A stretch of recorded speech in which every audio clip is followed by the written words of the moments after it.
The marriage contract sits in front of me, ink still wet, and I can't scream, can't beg, can't even whisper no. 13 years of silence, and my father finally found a way to make it profitable. Across the table, Luca Moretti watches me with dark eyes that have seen too much blood, waiting for my signature. The one that will bind me to a killer, a criminal, a man whose name makes grown men flinch. My sister's pregnant. My father's desperate. And I'm the bargaining chip he's been saving for exactly this moment. If you're drawn into Evelyn's world, stay with me until the end. Hit that like button and drop a comment with your city so I can see how far this story travels. So, the lawyer's office smelled like expensive leather and lies. I sat perfectly still in the chair my father had positioned me in 20 minutes ago, hands folded in my lap, eyes fixed on the mahogany desk between us and the man who would apparently become my husband. The late afternoon sun cut through the floor-to-ceiling windows, casting long shadows across documents I hadn't been allowed to read. Outside, the city hummed, oblivious, uncaring, alive in ways I'd stopped being years ago. Miss Cross, the lawyer, Dominic something I'd already forgotten, adjusted his wire-rimmed glasses. Do you understand the terms being presented? I didn't move, couldn't have answered even if I'd wanted to. She understands. My father's voice came from beside me, sharp and dismissive. Richard Cross, real estate developer, philanthropist, liar. He wore his favorite Tom Ford suit, the navy one he saved for important deals. I was apparently an important deal. Evelyn is perfectly capable of comprehending what's being offered here. Offered. As if I had a choice. Across from us, Luca Moretti leaned back in his chair with the kind of casual confidence that came from never having to prove anything to anyone. He was younger than I'd expected, maybe 32, 33, with the kind of face that belonged in old Italian paintings. Sharp jaw, dark hair pushed back from his forehead, olive skin that suggested Mediterranean ancestry. But it was his eyes that held me. Deep brown, almost black, and unsettlingly direct. He'd been watching me since we'd walked in, not with the predatory assessment I'd braced for, but with something closer to curiosity, like I was a puzzle he hadn't expected to find interesting. The terms are straightforward, Dominic continued, shuffling papers with bureaucratic efficiency. Marriage between Evelyn Cross and Luca Moretti, to be formalized within 2 weeks. Miss Cross will maintain her personal accounts and property. Mr. Moretti will provide appropriate housing, security, and financial support. Both parties agree to public appearances as needed to— Skip to the important part, my father interrupted. His knee bounced beneath the table, the only tell that he was nervous. Richard Cross was never nervous. The protection clause. Dominic cleared his throat. Yes. In exchange for this union, Mr. Moretti agrees to resolve certain business disputes that have arisen between the Cross family and affiliated parties. Additionally, Mr. Moretti will extend protection to Miss Sarah Cross and her unborn child, ensuring their safety from any retaliatory action stemming from— Sarah.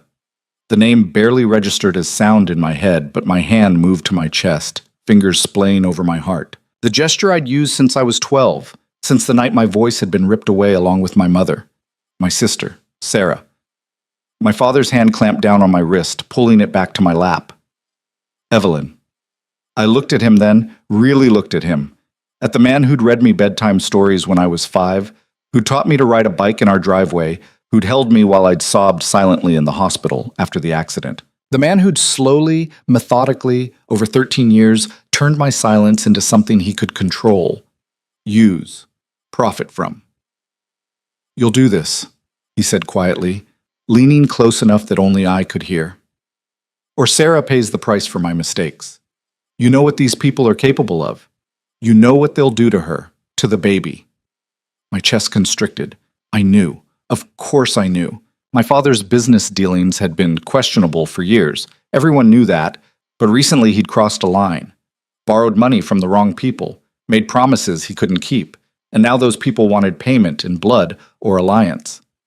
Sarah, 8 months pregnant and glowing with the kind of happiness I'd forgotten existed, had no idea she'd become collateral. Mr. Moretti. My father straightened, releasing my wrist. My daughter agrees to your terms. Does she? Luca's voice was different than I'd expected, deeper, with the faintest trace of an accent that softened his consonants. He hadn't looked away from me once during the entire exchange, because I haven't heard her say that. The room went very quiet.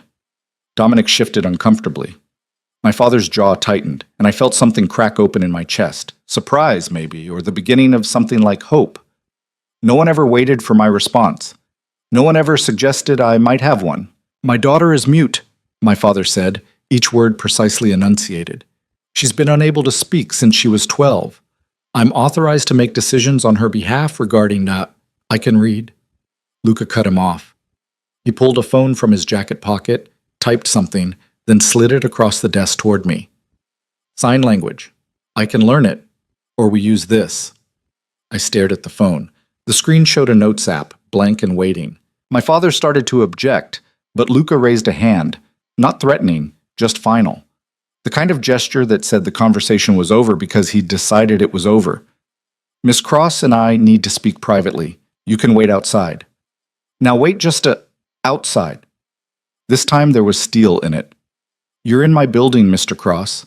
You came to me because you're desperate and out of options. So let's be clear about who has the power in this room." My father stood so fast his chair scraped against the floor. For a moment I thought he might actually argue, might actually remember he was my father, and not just a businessman protecting his assets.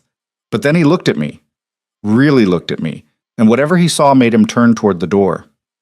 "5 minutes," he said. "Take 10, Luca replied. "Get some air. You look like you need it." The door closed with a soft click. Dominic gathered his papers and followed without being asked. And then it was just us. Me and the man I'd been sold to. Luca picked up the phone, stood, and walked around the desk. He moved with the kind of controlled grace that suggested violence was always an option, just one he'd chosen not to exercise yet. When he got close, I tensed, old instinct, older fear. He stopped immediately. Crouched down so we were at eye level.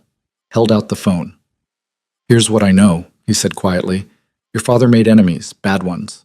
They wanted his head, but I convinced them to take a deal instead. Marriage into my family buys him protection, legitimacy, a way out of the mess he created." He paused. "But you didn't create that mess, and from what I can tell, you're the one paying for it." I took the phone with shaking hands, stared at the blank screen. "So here's what I need to know," Luca continued, "and I need you to be honest because I don't do well with lies. Are you being forced into this? Because if you are, we can find another way. Your father's debt isn't your responsibility." I looked up at him, studied his face for the trap, the angle, the manipulation I knew had to be there. Men like him, men with power and money and blood on their hands, didn't offer escapes. They offered different cages. But his expression stayed steady, patient, waiting. My thumbs moved over the screen. "My sister, Sarah. She's pregnant. If I don't do this, they'll hurt her." Luca read it, his jaw tightening almost imperceptibly. Then he nodded. "The Valentinos, yeah, they would. So I don't have a choice. Everyone has a choice." He said it simply, like it was fact.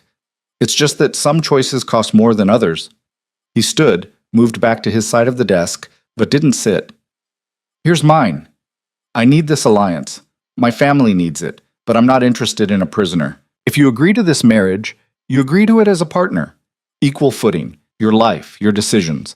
I won't control you, and I won't let anyone else do it either, including your father." I typed quickly. "Why would you offer that? You don't know me." "No," he agreed, "but I know men like your father.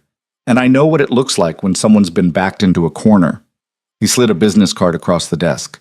"This is my private number. You have until tomorrow night to decide. Call me or text me, whatever works, and tell me yes or no, your choice, not his." He won't let me say no. Luca's smile was sharp enough to cut. "Then he'll learn something about what happens when people try to control things that don't belong to them." Before I could respond, he walked to the door and opened it. My father practically fell into the room, followed by Dominic. They'd obviously been listening or trying to. "We're done," Luca said. "Evelyn will contact me with her decision by tomorrow night. The wedding is contingent on her agreement, not yours." "That's not... She already..." My father sputtered, his face reddening. 24 hours, Mr. Cross. I suggest you use that time to think very carefully about how you want this to go." Luca's attention shifted back to me. "Evelyn, it was a pleasure meeting you." He said it like he meant it. I stood on shaking legs, still holding his phone with my message on it. He noticed, walked over, and gently took it from my hands. His fingers brushed mine. Brief, warm, completely inappropriate for a business transaction. "Keep the card," he said softly. "You'll need it." My father didn't speak to me on the drive home. Not until we pulled into our estate's circular driveway, past the fountain that had been my mother's favorite, under the oak trees she'd planted the year I was born. Then he turned to me, his expression somewhere between desperation and fury. "That man is dangerous, Evelyn. You understand that, right? Luca Moretti isn't some romantic figure from a movie. He's a criminal. His family built their fortune on drugs, weapons, violence. People die when they cross him." I pulled out my phone, my own this time, and typed, "Then maybe you shouldn't have made deals with people who want to kill you." He flinched. "This is for Sarah, for the baby, for our family." "No. This is because you're a coward who gambled with money you didn't have and lost. Watch yourself." His voice went cold. "I'm still your father. I still make the decisions in this family. And you will marry Luca Moretti whether you like it or not, because I'm not letting my daughter and grandchild die because you decided to grow a conscience." He got out of the car, slammed the door hard enough to make the frame shudder. I sat in the silence, watching him disappear into the house. Then I pulled out Luca's card. Simple, expensive cardstock with a phone number embossed in black. Nothing else. No name, no title, no company. Just a choice. Sarah found me an hour later in the garden, sitting on the stone bench near the rose bushes Mom had loved. My sister looked like an illustration of pregnancy perfection. Glowing skin, that serene smile, one hand resting protectively on her swollen belly. She'd always been the pretty one, the social one, the one who made friends easily and laughed freely. Where I'd gone inward after the accident, she'd gone outward, as if determined to live loudly enough for both of us. "Hey." She sat down beside me, careful with her balance. "Dad said you had a meeting today. Some kind of business thing?" I pulled out my phone. "He's arranging a marriage, for me." Sarah's eyes went wide. "What? Evelyn, that's who? Why?" "Luca Moretti, to settle debts." "The Moretti family?" Her voice pitched up. "Oh my God. Dad's involved with them? How? When?" I shook my head, shrugged.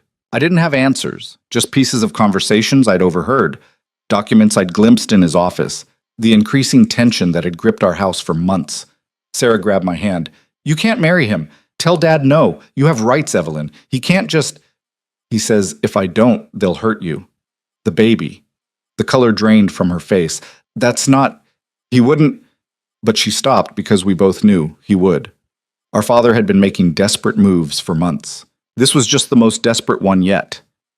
"I'll figure something out," Sarah said firmly. "Ben and I can leave. Go somewhere they can't find us. You don't have to sacrifice yourself for—" I squeezed her hand, typed quickly. "They'll find you. Men like that always do. And I won't let you spend your life running. So you'll spend yours trapped instead?" Maybe it won't be a trap. Even as I wrote it, I wasn't sure I believed it, but Luca's words kept circling in my head. Partner. Equal footing. Your choice. Sarah looked at me for a long moment, her expression shifting through a dozen emotions I couldn't name. Finally, she pulled me into a hug, awkward because of her belly, but fierce with love. "You've been taking care of me since Mom died. When do you get to be taken care of?" I hugged her back, breathing in her familiar scent, vanilla and lavender. Trying to memorize this moment, this feeling of safety, in case I never felt it again. When we pulled apart, I showed her my phone. "Tell me about the baby." "What did the doctor say?" She let me change the subject, spent the next 20 minutes chattering about nursery colors and baby names and whether they should find out the gender or wait for a surprise. I listened, nodded, smiled when I was supposed to, pretended everything was normal, but in my pocket, Luca's card burned like a brand. I waited until midnight to call him. The house was dark. Sarah and Ben asleep in their wing, my father barricaded in his office with his whiskey and his mistakes. I stood in my bedroom, the same room I'd had since childhood, filled with relics of a life that felt like someone else's, and stared at my phone. 23 hours and 47 minutes since he'd given me a choice. 13 years since I'd felt like I had one. I typed out the message 3 times before I sent it. This is Evelyn. I need to know what you're getting out of this. Besides the alliance, his response came in less than a minute. You're direct. I appreciate that. That's not an answer. No, it's not. A pause. 3 dots indicating he was typing. Then, can I call you? This is easier to explain out loud. I hesitated, typed, I can't talk back. That's okay. I'll talk. You listen. If you want to respond, text me. Before I could second guess it, my phone rang. I answered, pressed it to my ear, held my breath. Evelyn. His voice was different over the phone, more intimate somehow, less guarded. Thanks for calling. I wasn't sure you would. I waited. Here's the truth, he said. My family has been trying to go legitimate for 5 years. We still have business on the wrong side of the law. I won't lie about that. But we're transitioning, cleaning up operations, investing in legal ventures, building a different kind of empire. The problem is people don't trust that. They think it's a trick, a play for more power. He paused. I heard him moving, the clink of glass on glass, pouring a drink maybe. An alliance with the Cross family, old money, established reputation, all that society bullshit. It gives us legitimacy we can't buy. Opens doors that have been closed to people like me no matter how much money we throw at them. Your father needs protection. I need respectability. It's a good deal on paper. I typed, and off paper. Off paper, he said slowly. I'm tired of being alone. I'm tired of relationships that are about transactions and power plays. I'm tired of people being afraid of me. His laugh was short, bitter, which is ironic since I just agreed to essentially buy a wife. But when I saw you today, sitting there being treated like you didn't matter, like your opinion was just an inconvenience to be managed. He stopped. I don't want that. If we do this, I want a real partner. Someone who challenges me, keeps me honest, reminds me why I'm trying to build something better. You think I can do that? I think you've survived 13 years in a world that tried to erase you, and you're still here, still fighting. Yeah, I think you can do anything you set your mind to. I closed my eyes, felt something dangerous bloom in my chest, something that felt like hope. What are the rules? Smart question. I heard him smile. Okay. First, you're not a prisoner. You can go wherever you want, do whatever you want. I'll provide security, but they're there to protect you, not control you. Second, separate bedrooms until and unless you decide otherwise. This marriage doesn't come with certain expectations, if you understand what I'm saying. I felt heat creep up my neck, typed quickly. Understood. Third, honesty. I need to know if something's wrong, if you're unhappy, if I'm screwing up.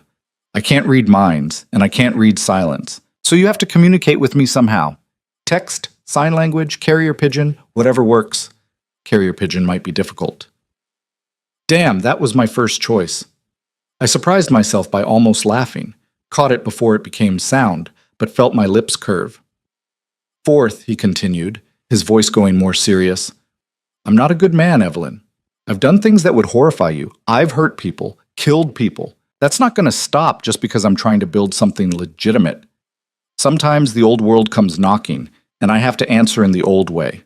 I need you to understand that, to be okay with it, because I won't hide who I am from you. I thought about that, about the violence that must live in his hands, the blood that must stain his past, about whether I could live with that, stand next to that, maybe even, eventually, love that. My father is a bad man too. He just hides it better. Yeah, Luca agreed quietly. He does. I want one more rule. Name it. My sister. She stays protected no matter what. Even if this doesn't work, even if I leave, even if you decide you don't want me anymore, Sarah and the baby are off limits. Forever. Done. No hesitation. Anything else?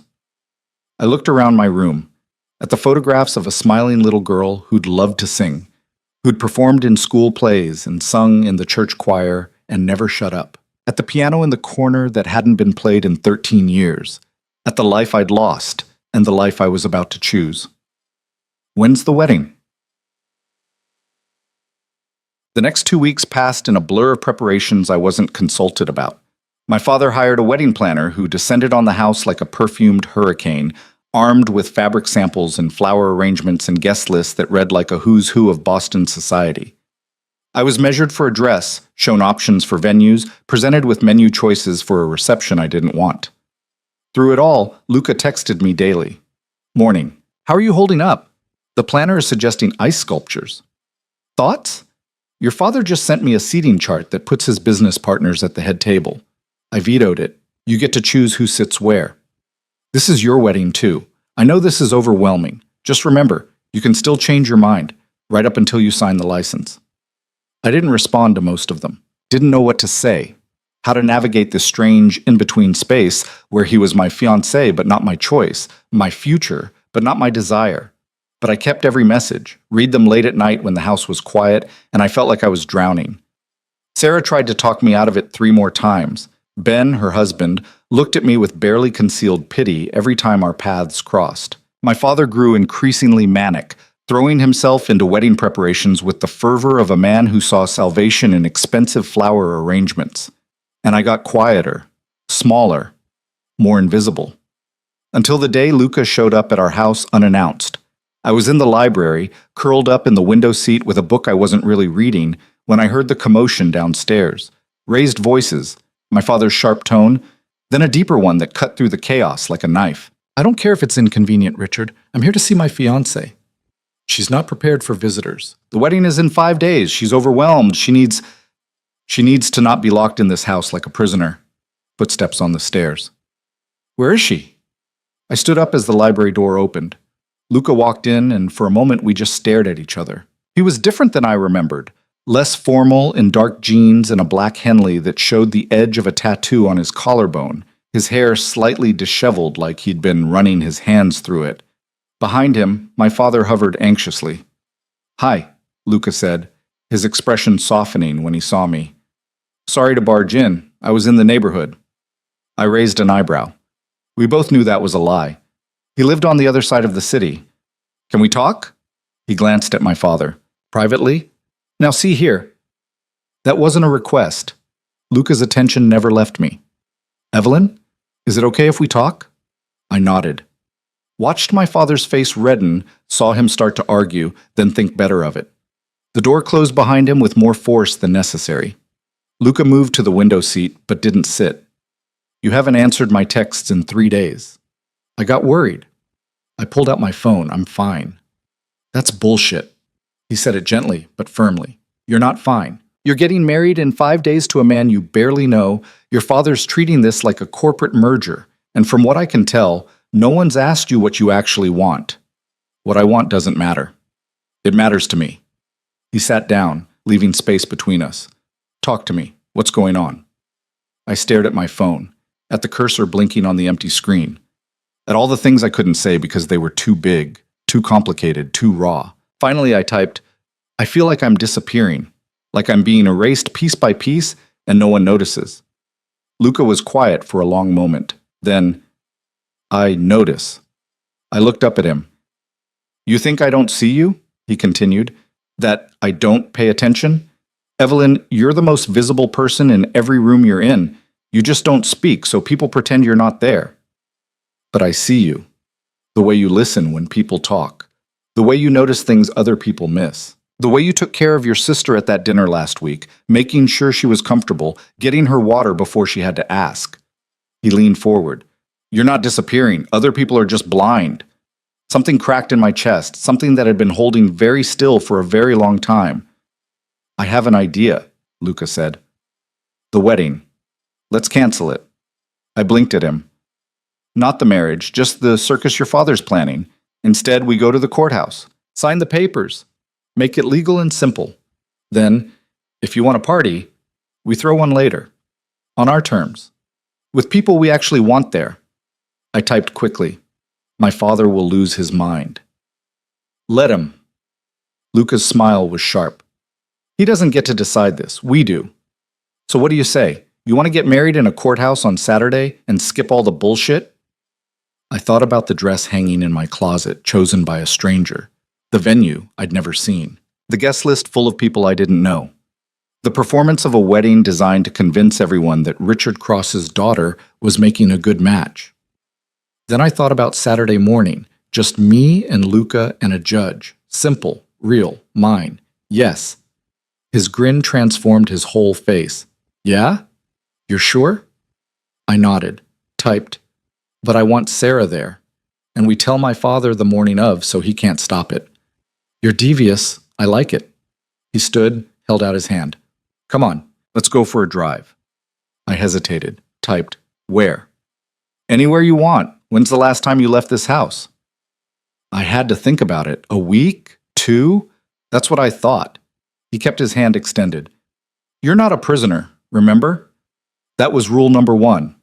So let's get you out of here for a few hours. I looked at his hand, at the calluses on his palm, the faint scar across his knuckles, at the choice he was offering. Then I took it. We drove with the windows down and no destination in mind.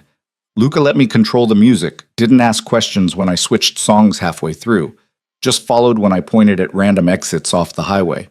We ended up at a beach 2 hours north of Boston, nearly deserted on a Thursday afternoon in early October. I hadn't been to the ocean since before the accident, since before everything changed. We walked along the shoreline in silence, the wind whipping my hair around my face, the sound of waves drowning out every thought. Luca stayed close, but not hovering, his presence solid and reassuring without being overwhelming. When I finally stopped, standing at the edge of the water with the tide rushing over my shoes, he came up beside me. You okay? I nodded, pulled out my phone. Thank you for this. You don't have to thank me. This is what partners do. We're not married yet. Close enough. He was quiet for a moment. Can I ask you something? And you can tell me to go to hell if I'm overstepping.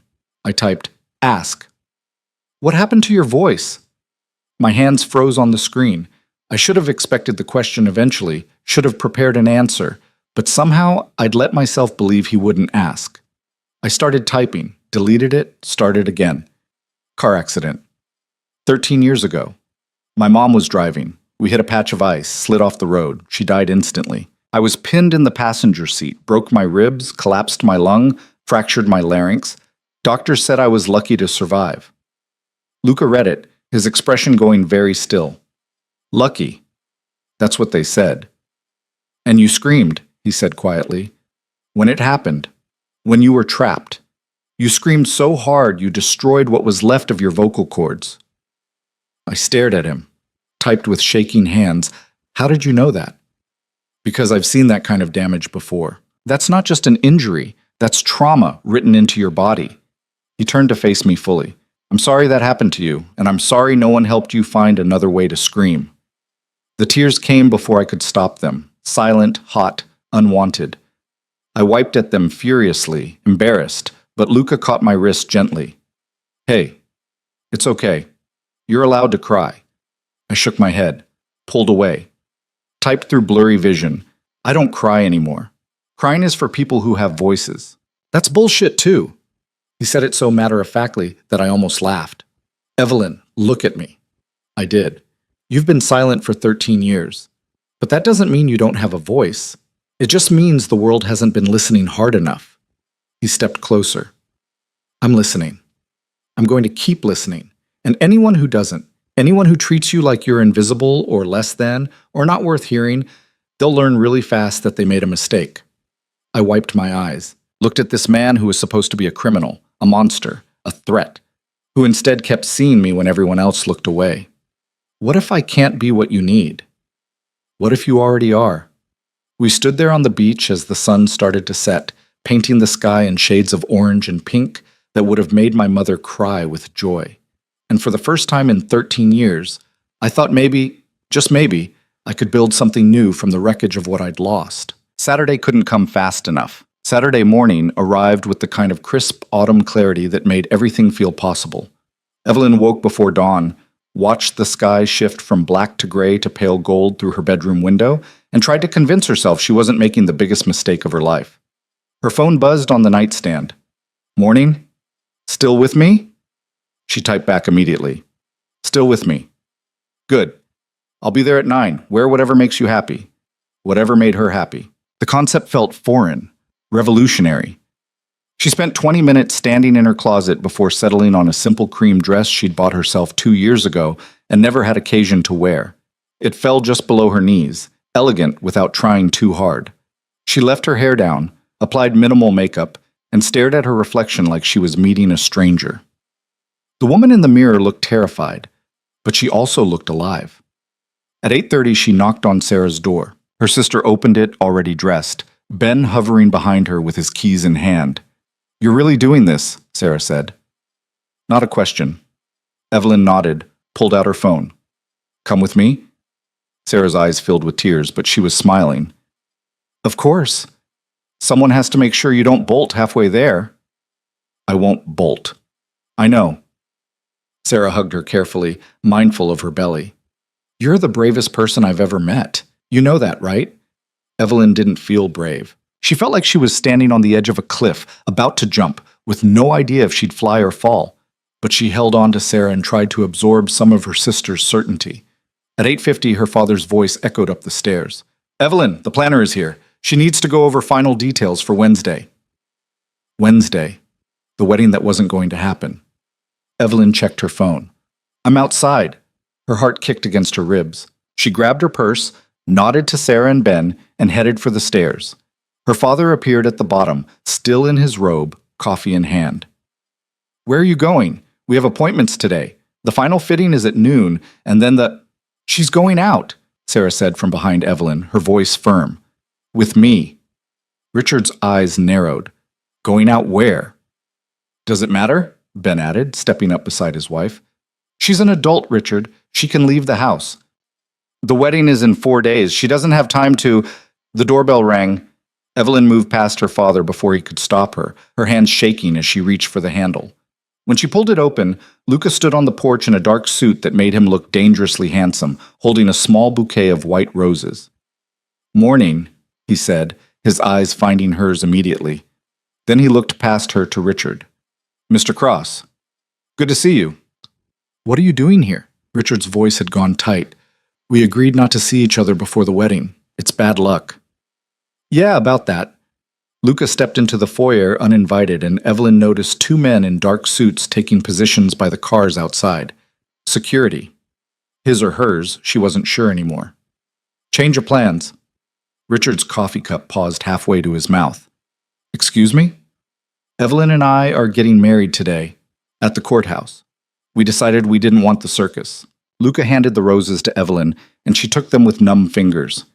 "You're welcome to come, but that's up to her." The silence that followed was deafening. Richard's face went through several colors before settling on an alarming shade of red. "You can't be serious. The venue is booked. The guests are invited. I've spent $200,000 on—" "Yeah, that's your problem, not ours." Luca's tone stayed pleasant, but there was steel underneath.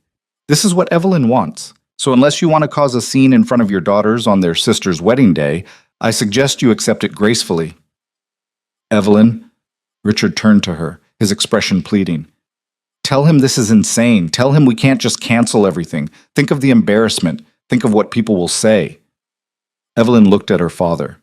At the man who'd spent 2 weeks planning a wedding without asking her opinion once.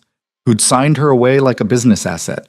Who'd made her silence into a weapon he could wield. She pulled out her phone, typed carefully, showed him the screen. "I don't care what people say. I care about what I want. And I want this." "This is that man's influence," Richard hissed. "He's manipulating you, making you think you have choices when really—" "Mr. Cross," Luca's voice cut through the building tirade like a blade. "I'm going to stop you there because you're about to say something that's going to make me forget I'm trying to be civilized. Your daughter has made her choice. You can respect it, or you can stay home. But either way, she's leaving with me in 5 minutes. Sarah appeared at Evelyn's elbow, Ben right behind her. "We're coming too," Sarah announced, "as witnesses." "This is unacceptable," Richard said, but the fight was draining out of him, replaced by something that looked like panic. The Valentinos expect a public display, a society wedding. That was part of the arrangement. The Valentinos will get what they need, a legal marriage that ties our families together.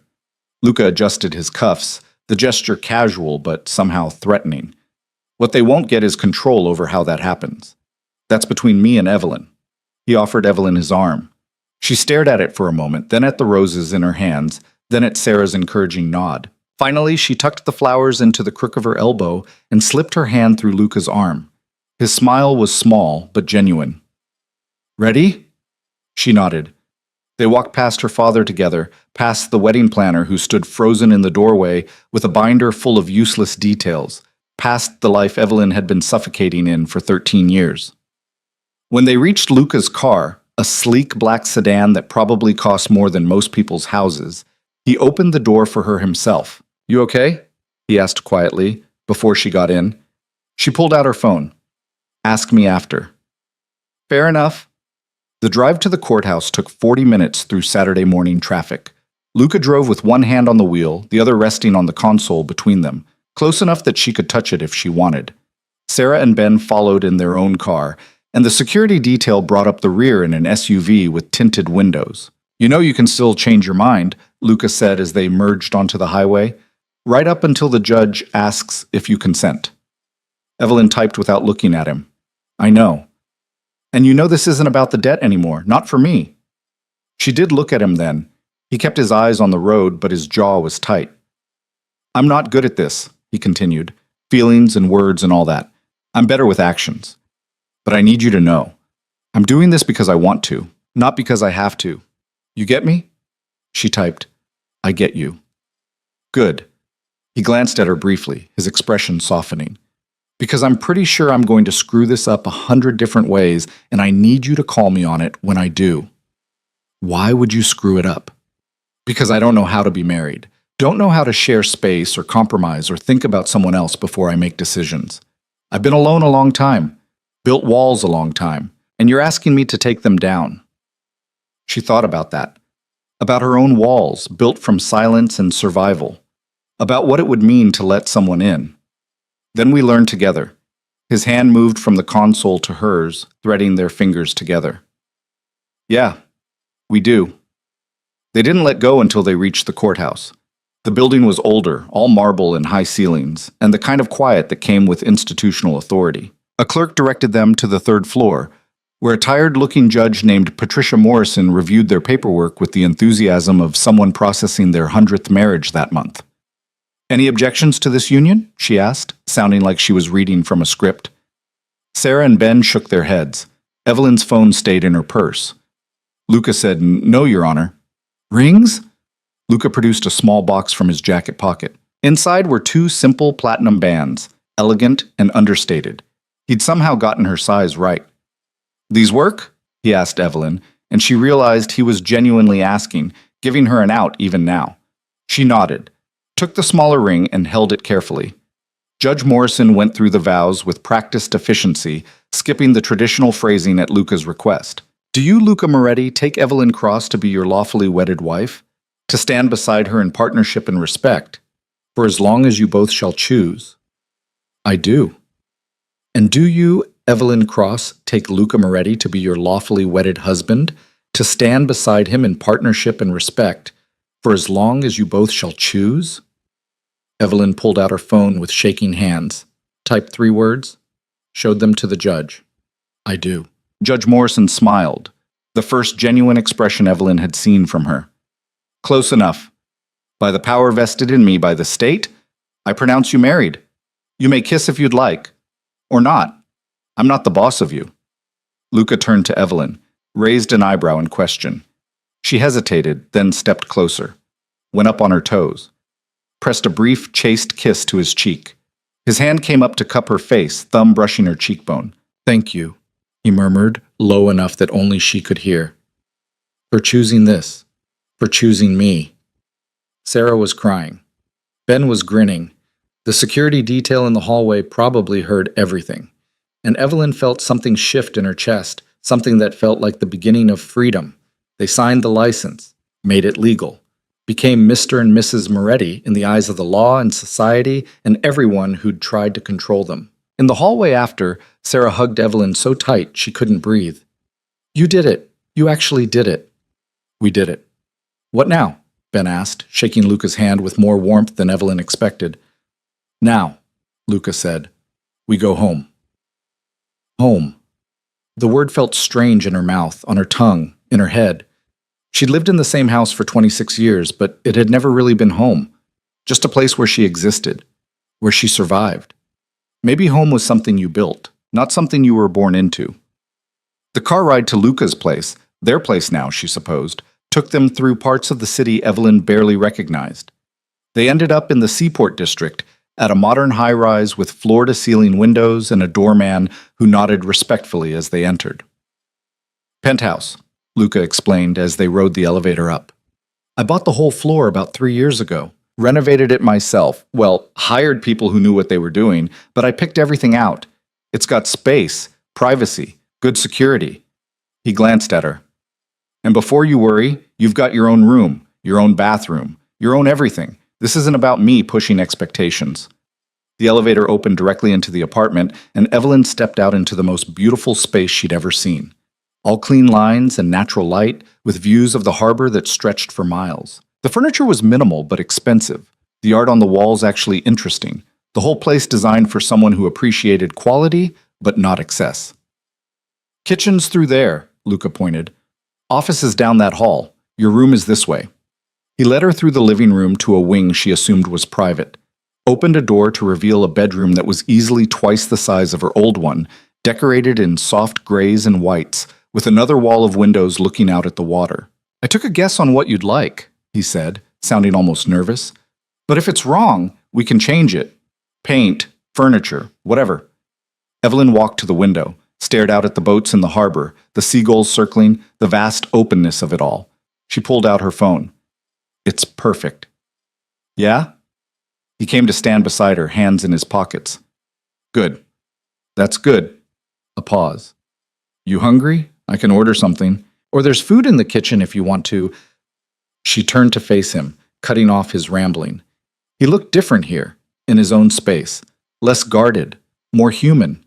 Are you nervous? Terrified, he admitted. I just married a woman I barely know, brought her to my home, promised to be a partner when I don't even know what that means. He rubbed the back of his neck. So yeah, little bit nervous. Me too. That makes me feel better, actually. She almost smiled, typed, What happens now? Now? He considered. Now we figure it out. Take it day by day. You unpack. I had some of your things brought over. Hope that's okay. We eat lunch, we talk, or don't talk. Whatever feels right. He met her eyes. There's no rule book for this, Evelyn. We make it up as we go. That sounds terrifying. Yeah, it does. He grinned. But also kind of exciting, right? Before she could respond, his phone buzzed. He glanced at it and his expression shifted, hardening into something colder, more dangerous. What's wrong? Sarah asked from the doorway. She and Ben had followed them up, were standing in the living room looking uncertain about whether they should leave. Your father's calling an emergency meeting with the Valentinos, Luca said, his attention still on his phone. Apparently he's trying to void the marriage on grounds that Evelyn was coerced. Ice flooded Evelyn's veins. She grabbed Luca's arm, typed frantically on her phone. Can he do that? He can try. Luca's jaw tightened. But he won't succeed.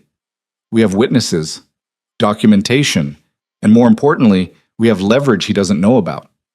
What kind of leverage? Ben asked. Luca looked at Evelyn. How much do you know about your father's business dealings? She shrugged, typed, Not much. He kept me away from it. Yeah, I bet he did. Luca pocketed his phone. Here's the truth. Your father didn't just borrow money from the Valentinos. He laundered money for them. For 3 years. Through his real estate holdings. When the FBI started sniffing around, he panicked and tried to pull out. That's why they wanted blood. Sarah's hand went to her mouth. Dad's a criminal? Dad's desperate, Luca corrected. And stupid. The Valentinos don't forgive easily. The only reason they accepted this marriage deal is because my family has connections they need. But if Richard thinks he can renegotiate now, they'll kill him, Evelyn typed. And Sarah. Probably. Luca said it flatly, without emotion. Which is why we need to handle this now, before it escalates. How? Ben demanded. Luca pulled out his phone again, made a call. Marco, get the files on Richard Cross. Everything we pulled from the FBI contact. Yeah, all of it. He listened. No, I want hard copies. Bring them to the Valentino meeting tonight. Another pause. Because I'm going to give Richard Cross a choice. Accept this marriage and walk away clean, or fight it and watch his entire empire burn. He hung up, turned back to them. Sorry, this isn't how I wanted your first day to go.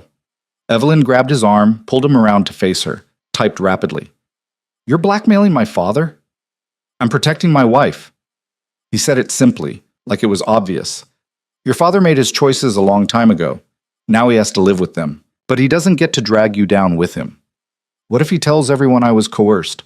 Then I'll tell everyone he's a money launderer facing federal charges. And I'll make sure the evidence lands in the right hands. Luca's expression softened. I know he's your father. I know that makes this complicated, but you need to understand something. I don't make idle threats. If Richard tries to undo this marriage, I will destroy him. Completely. Not because I want to, but because that's how this world works. You come at mine, I come at yours 10 times harder. Sarah made a small sound. Ben pulled her close. Evelyn stared at Luca, seeing him clearly for the first time. Not the man who'd offered her choices and respected her silence, but the criminal, the killer. The one who'd built an empire on violence and fear. This was who she'd married, this was the reality. I need to think. Okay. He stepped back immediately, giving her space. Take all the time you need. I have to go deal with this meeting. Should be back by 8, 9 at the latest. He looked at Sarah. You and Ben should stay here tonight. I'll have rooms prepared. Security will be around, but they won't bother you. Luca, Sarah said quietly, don't hurt him. Please. He's still our father. I won't lay a hand on him. Luca's smile was sharp. I don't need to. The truth is weapon enough. He left in a swirl of expensive suit and barely contained fury, and the apartment felt suddenly too large, too empty, too real. Sarah sank onto the couch. What have we gotten ourselves into? Ben sat beside her, rubbing her back. Nothing we can't handle. But Evelyn wasn't sure that was true. She thought she understood what marrying Luca meant, thought she'd made peace with his violence, his past, his world. But understanding it intellectually and watching him weaponize information against her father were two very different things. She went to her new bedroom, closed the door, and sat on the bed that was too soft and too big and too unfamiliar. Pulled out her phone and stared at the blank screen. Outside, the sun was setting over the harbor, painting everything gold and red, beautiful and violent like everything else in her new life. Her phone buzzed. I know you're angry. You have every right to be. But I meant what I said. I protect what's mine. That includes you, always, even from your own family. She typed back before she could stop herself. What if I don't want to be protected? What if I just want to be free? The response came immediately. Then I'll spend every day proving you can have both. She didn't answer, just held the phone and watched the sunset and wondered if she'd made the right choice or the worst mistake of her life. 3 hours later, her phone rang, Luca's name on the screen. She answered. Hey. He sounded tired. Meeting's done, your father agreed to back off. Issued a statement saying the courthouse wedding was a mutual decision, romantic and spontaneous. He's going to quietly cancel the other venue, blame it on changing plans. A pause. You still awake? She typed, yes. Can I come home, or do you need more space? She thought about it, about the man who'd blackmailed her father to protect her, who'd offered her freedom while building a cage of safety around her, who was dangerous and gentle and impossible to categorize. Come home. Okay, I'm 10 minutes away. Fair warning, I'm exhausted and probably not great company right now. I don't need you to be great company. I just need you to be honest. I can do honest. When he walked through the door 20 minutes later, he looked like he'd aged 5 years. His tie was loosened, his jacket gone, his hair disheveled from running his hands through it. He dropped his keys on the entry table and met her eyes across the living room. Your father's scared, he said without preamble. Really scared. The FBI has enough to indict him on multiple charges. He was looking at 20 years minimum. The only thing keeping him free is me. I made a deal. The evidence disappears. He gets to retire quietly, move to Florida or wherever, live out his days playing golf. But he stays away from you, from Sarah, from this family. Evelyn pulled out her phone. You bought my father's freedom. I bought your peace. He moved closer, stopping a careful distance away. I told you, I'm not a good man. I don't play fair. I use whatever leverage I have to get what I want. And what I want is for you to never have to worry about him using you again. So now I'm using you. No. Now we're partners. He sat down on the couch, looking more vulnerable than she'd ever seen him. Look, I get it if you want out. If this is too much, I'll make sure you and Sarah are protected regardless. But I need you to understand something. This is who I am. The man who makes hard choices and lives with the consequences. I can't be someone else for you. She sat beside him. Not too close, but close enough that their knees almost touched. Started typing. I don't want you to be someone else. I just need to know, where's the line? When does protection become control? He read it carefully. That's a fair question. The line is you. You tell me when I've crossed it, and I stop. No arguments, no justifications. Your word is the line. What if I can't always tell you? What if I freeze or shut down or can't find the words? Then we figure out other signals. A text, a gesture, whatever works. He looked at her directly. I'm not your father, Evelyn. I'm not going to use your silence against you. If anything, it makes me try harder to understand. She believed him. Against all logic and reason, she believed him. Okay. Okay? He sounded surprised. That's it? She typed faster. That's it. But I have conditions. You teach me about your world. No secrets. No protecting me from information I should know. If I'm going to be your partner, I need to actually be your partner. Equal access. He was quiet for a long moment. Then he smiled, genuine and almost relieved. Deal. Starting tomorrow, you learn everything. The business, the people, the risks, all of it. And I want to keep working, teaching sign language. I'm not going to be some trophy wife who sits at home. Didn't expect you to be. He held out his hand. Anything else? She shook it, feeling the calluses and scars under her palm. Yes, you let me help you, whatever that means. When you're tired or angry or don't know what to do, you don't pretend everything's fine. That one's harder for me. I know, but that's the deal. His grip tightened on her hand. You drive a hard bargain, Mrs. Moretti. She pulled out her phone with her free hand, typed one-handed. Get used to it. They sat like that for a while, holding hands in the living room of an apartment that was starting to feel like it could become home. Outside, the city glittered with a million lights, each one a life being lived, a choice being made, a future being written. Sarah appeared from the guest room, took one look at them, and smiled. You two figure it out? Working on it, Luca said. Good. She waddled over, kissed Evelyn's forehead. I'm going to bed. Wake me if you need anything. After she left, Luca stood, pulling Evelyn up with him. You should sleep too. It's been a long day. She nodded, started toward her room, then paused, turned back. Luca stood in the middle of the living room, hands in his pockets, looking lost in his own space. She walked back to him, went up on her toes, kissed him properly this time. Not chaste, not brief, a real kiss that said thank you, and I'm scared, and maybe this could work. When she pulled back, his eyes were dark and surprised. What was that for? She showed him her phone. For keeping your promises. For seeing me. For being honest, even when it's hard. Evelyn. He said her name like a prayer, like a promise, like something precious. I'm going to screw this up, probably a lot, but I'm going to try, every day, to be worthy of you. You already are. She left him standing there and went to her room, closed the door, and finally let herself breathe. Let herself feel the enormity of what she'd done, who she'd become. She was married to a criminal, a killer, a man who'd blackmailed her father and threatened her old life and promised her a new one built on violence and respect. And somehow, impossibly, she thought she might be okay with that. Her phone buzzed one more time. Good night, wife. Thanks for not running. She smiled and typed back. Good night, husband. Thanks for not letting me. The first week of marriage passed in a strange blur of normalcy, punctuated by moments that reminded Evelyn exactly whose world she'd entered. Luca kept his promise about transparency, which meant she sat in on business meetings conducted in Italian and English, watched money change hands in amounts that made her head spin, and learned to recognize the difference between legitimate associates and the ones who still dealt in things that would never see daylight. That's Marco, Luca explained over breakfast on Wednesday, showing her photos on his tablet. My second.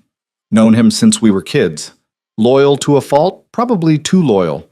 He'd take a bullet for me without thinking, which is why I have to think for both of us sometimes. Evelyn studied the photo of a broad-shouldered man with kind eyes and scarred knuckles. Typed, "Does he know about me?" "Everyone knows about you." Luca refilled her coffee without asking, something he'd started doing after noticing she drank 3 cups every morning. "You're the talk of every family from here to Chicago. Luca Moretti got married without fanfare, without permission, without politics. They're either impressed or insulted, depending on who you ask." "Which are you hoping for?" "Neither. I'm hoping they're smart enough to leave you alone." But by Thursday, it became clear that not everyone was that smart. The first threat came via text to Luca's phone while they were having lunch.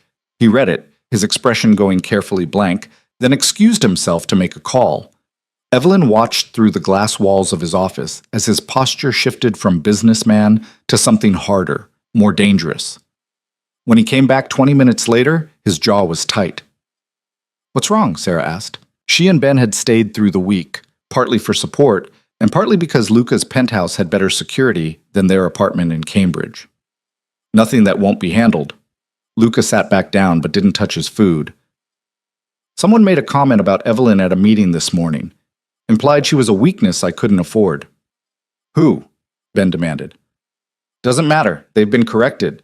The way he said corrected made Evelyn's stomach clench. She pulled out her phone. "What did you do?" Luca looked at her steadily.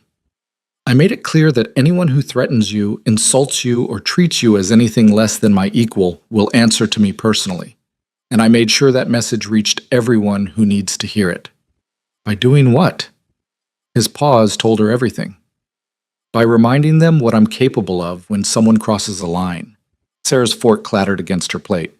Ben looked like he wanted to ask more questions but didn't dare. And Evelyn felt the weight of her choice settle more firmly on her shoulders.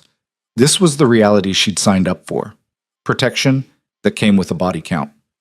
She typed slowly. "Did you kill someone?" "No."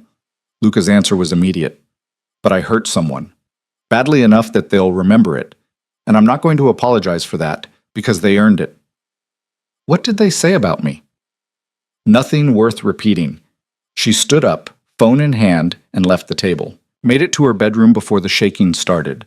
Sat on the edge of the bed, and tried to reconcile the man who'd held her hand on the beach with the one who'd just admitted to violence on her behalf. A knock on the door. "Evelyn?" Luca's voice, careful. "Can I come in?" She didn't answer, but she didn't lock the door either. He took that as permission, entering slowly like he was approaching something wild and fragile. "Talk to me," he said, sitting in the chair by the window instead of the bed, keeping distance. "Tell me what you're thinking." She typed for a long time before showing him. "I knew who you were when I married you. I knew about the violence, but knowing it and seeing it are different things. And I don't know how to feel about being the reason someone got hurt. You're not the reason. Their disrespect is the reason." He leaned forward, elbows on his knees. "But I get it. This is new for you. Everything about this world is new, and I'm asking you to accept things that would make most people run. Are you going to do this every time someone says something mean about me? Depends on what they say and who they are." He didn't sugarcoat it. "A stranger on the street? No. Someone in my organization who should know better? Yeah. Probably.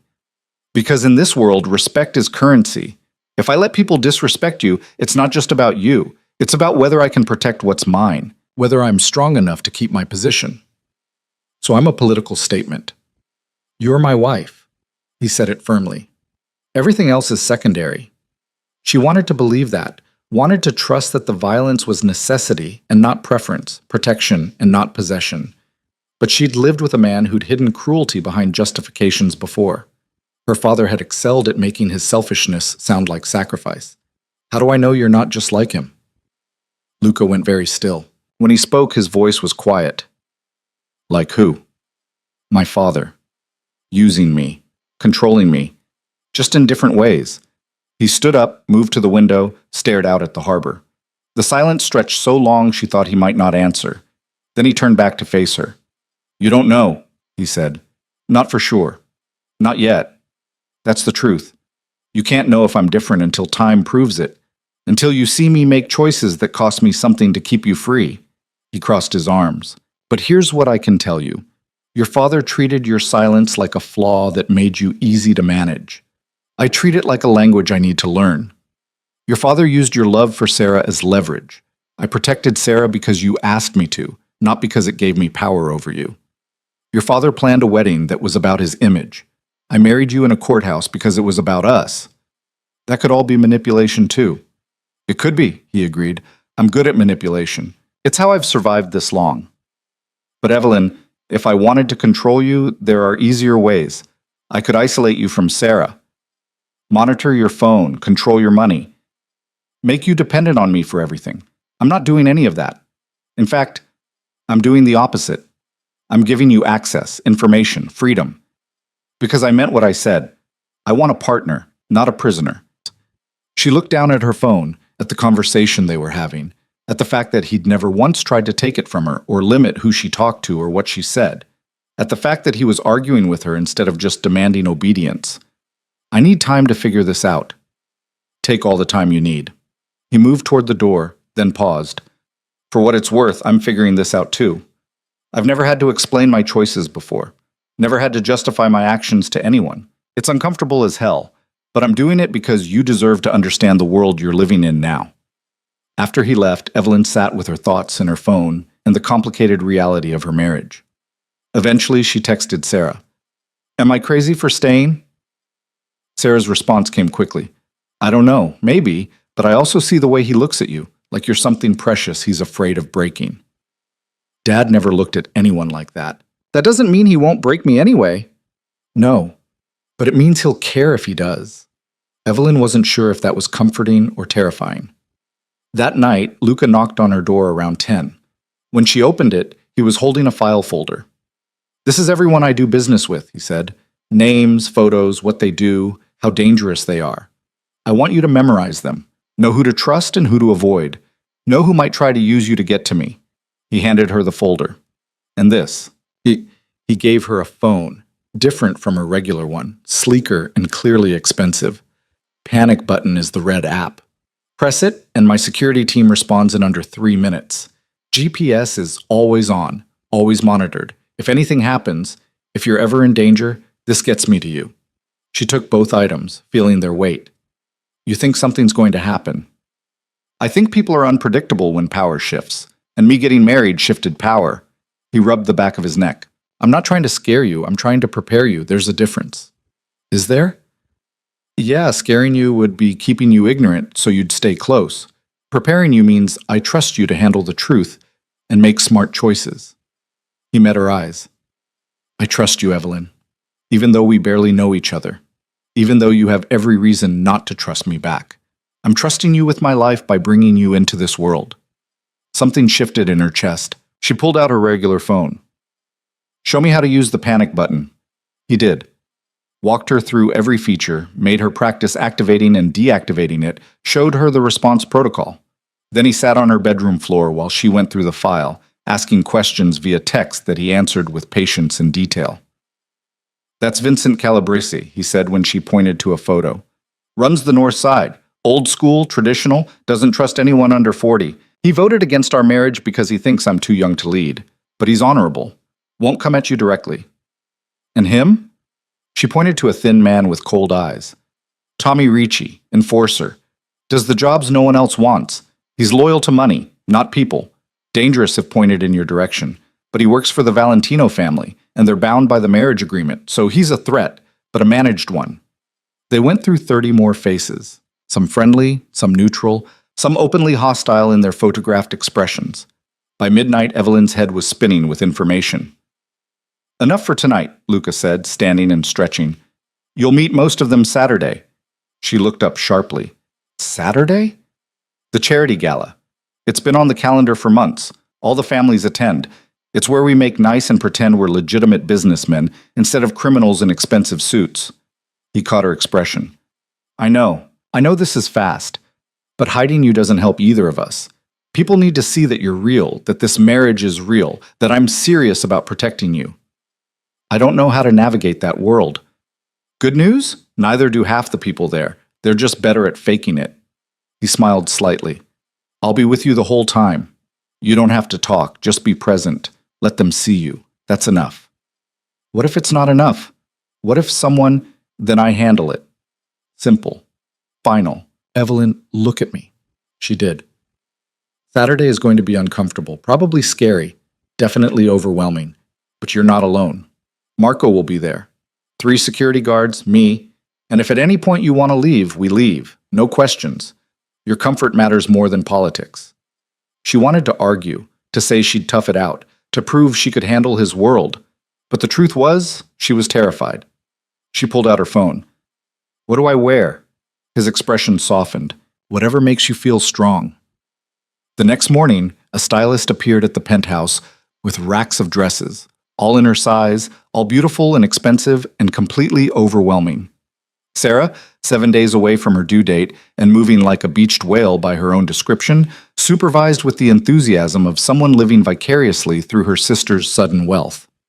That one, Sarah said, pointing to a deep emerald green dress that looked like liquid silk. Try that one. Evelyn did. The dress fit like it had been made for her, emphasizing curves she usually hid, making her look elegant and dangerous and not at all like someone who could be dismissed. Perfect, the stylist declared. Very Mrs. Moretti. The name still felt strange, foreign, like playing dress-up in someone else's life. But when Luca came home that evening and saw her standing in the living room wearing the dress, his expression made something warm unfurl in her chest. Wow, he said, then seemed to catch himself. I mean, you look... that's... He stopped. Started again. You're going to be the most beautiful woman there. She typed quickly. You're biased. Extremely. Doesn't make it less true. Sarah laughed from the couch. You two are disgustingly cute. It's offensive to those of us who've been married for years and mostly argue about whose turn it is to take out the trash. We argue, Luca said, just differently. Arguing implies both people can talk back, Sarah pointed out. Trust me, Luca said, glancing at Evelyn, with something that looked like fondness. She talks back plenty. That night, Evelyn dreamed of the gala, of walking into a room full of people who knew her husband's secrets and her father's crimes and her own silence, of being stared at, judged, measured against standards she didn't understand, of failing some invisible test and watching Luca's empire crumble because she wasn't enough. She woke up at 3 a.m., heart pounding, and found Luca sitting in the living room with his laptop, working despite the hour. He looked up when she appeared. Can't sleep? She shook her head. Me neither. Come here. He patted the couch beside him. When she sat, he angled the screen so she could see. I'm looking at property downtown, thinking about opening a community center, something that gives back, makes this city better instead of just taking from it. She leaned closer, reading the proposals. Typed, why? Because you asked me how you'd know I'm not like your father. This is how. Your father took. I want to build. He hid behind respectability while doing dirty things. I want to actually become respectable by doing clean things. He closed the laptop. And because you make me want to be better, which is uncomfortable and annoying and probably the best thing that's ever happened to me. I didn't ask you to change. No, you asked me to be honest. And honestly, I was getting bored with the same old patterns. You're the best excuse I've had in years to try something different. She studied his face in the dim light from the city outside. The tired lines around his eyes, the slight stubble on his jaw, the way his hair fell across his forehead.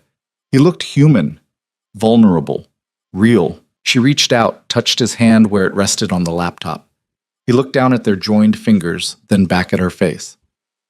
You're going to be fine on Saturday, he said quietly. Better than fine. You're going to walk in there and remind everyone why I chose you, why you're exactly where you're supposed to be. How can you be so sure? Because I've watched you survive impossible things with grace. A gala full of judgy criminals is nothing compared to 13 years of silence. She wanted to believe him, wanted to absorb his confidence and make it her own. Instead, she just held his hand and let the city lights blur through the windows. Saturday arrived with brutal clarity. Evelyn spent the morning being pampered by a team of stylists who did her hair, makeup, and nails with professional efficiency. Sarah supervised from a chair, offering commentary and encouragement in equal measure. You look like a movie star, Sarah declared when they were done. One of those old Hollywood ones who didn't need to talk because their presence said everything. Evelyn smiled, but her stomach was in knots. The dress felt too revealing. The heels too high, the makeup too obvious. She looked like someone trying to be something she wasn't. Luca appeared at 6, wearing a tuxedo that probably cost more than most people's cars. He looked devastating and dangerous and completely at ease in his own skin. "Ready?" he asked. She nodded, lying with her body language. He saw through it, crossed the room, took her hands. "Last chance. We can skip this. Order pizza, watch bad movies, pretend the rest of the world doesn't exist." She pulled out her phone. "No, we go. I need to do this." "Why?" "Because I'm tired of being afraid. Because if I'm going to be your wife, I need to actually be your wife. Not just in name." He lifted her hand, pressed a kiss to her knuckles. "Okay, but the second you want out, you tell me. Deal?" Deal.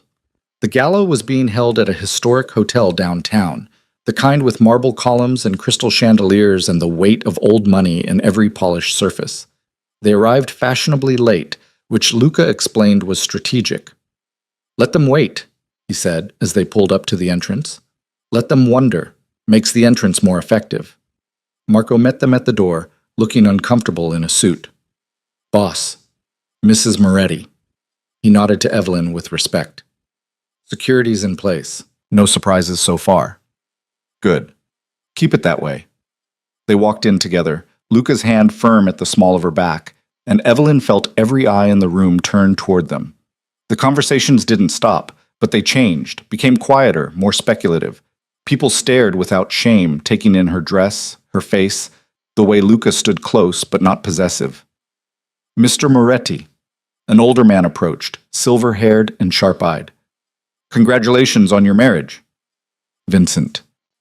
Luca shook his hand. "Thank you. This is my wife, Evelyn." Vincent's gaze swept over her, assessing. "Pleasure, Mrs. Moretti. I knew your father. Good man." Evelyn's jaw tightened, but she managed a polite nod. "Was he?" Luca's tone stayed pleasant, but there was an edge underneath. "I'm less familiar with his reputation." Vincent's eyes narrowed slightly. "I see. Well, enjoy the evening." He moved away, and Luca's hand pressed more firmly against Evelyn's back. "You okay?" he murmured. She nodded, but her heart was racing. The next hour passed in a blur of introductions, each one more uncomfortable than the last. She smiled, nodded, let Luca do the talking while men and women in expensive clothes sized her up like a prize cow. "She doesn't talk much, does she?" someone commented within earshot. "How convenient for you, Moretti. A wife who can't argue back." Luca's expression went cold. "My wife communicates just fine. She just doesn't waste words on people who aren't worth them." The woman who'd spoken flushed red and disappeared into the crowd. By the time they reached the ballroom, Evelyn's composure was fraying. Too many eyes, too many whispers, too much judgment wrapped in polite smiles. "You need air?" Luca asked. She started to nod, but then she saw him. Her father. Standing near the bar with a drink in hand, talking to a woman Evelyn didn't recognize. He looked older than she remembered, more worn, the weight of his mistakes showing in the set of his shoulders. Their eyes met across the room. Richard Cross went pale, started to approach, but Luca stepped smoothly between them. "Not tonight, Richard. You made your agreement. Stick to it." "I just want to talk to my daughter." "Your daughter doesn't want to talk to you." Luca's voice stayed low, but the threat was clear. "You lost that right when you sold her." "I was protecting her. You were protecting yourself. We both know it. So do us all a favor and keep your distance." Richard looked past Luca to Evelyn, his expression desperate. "Evelyn, please. I know I made mistakes, but I'm still your father. I still love you." She pulled out her phone with shaking hands, typed, showed it to him without letting Luca see first. "You stopped being my father the day you treated me like property. Stay away from me and Sarah. That's the only thing I want from you." Richard read it, his face crumpling. For a moment, Evelyn felt a twist of guilt, of old loyalty and buried love. Then she remembered 13 years of being invisible, of her voice being used against her, of being signed away like a business contract. The guilt evaporated. "Come on," Luca said quietly, taking her elbow. "Let's get you that air." They made it to the terrace before the gunfire started. The first shot shattered a window, sending glass raining down on the dance floor. People screamed, dove for cover, chaos erupting in seconds. Luca had Evelyn on the ground before she could process what was happening, his body covering hers, Marco appearing from nowhere to help shield them. "Stay down," Luca ordered. More shots, shouting, the sound of breaking glass and running feet. Evelyn's ears rang, her heart slammed against her ribs. This was real. This was happening. Someone was shooting at them at a charity gala in a room full of criminals and their families. "Marco, get her out," Luca said, starting to move.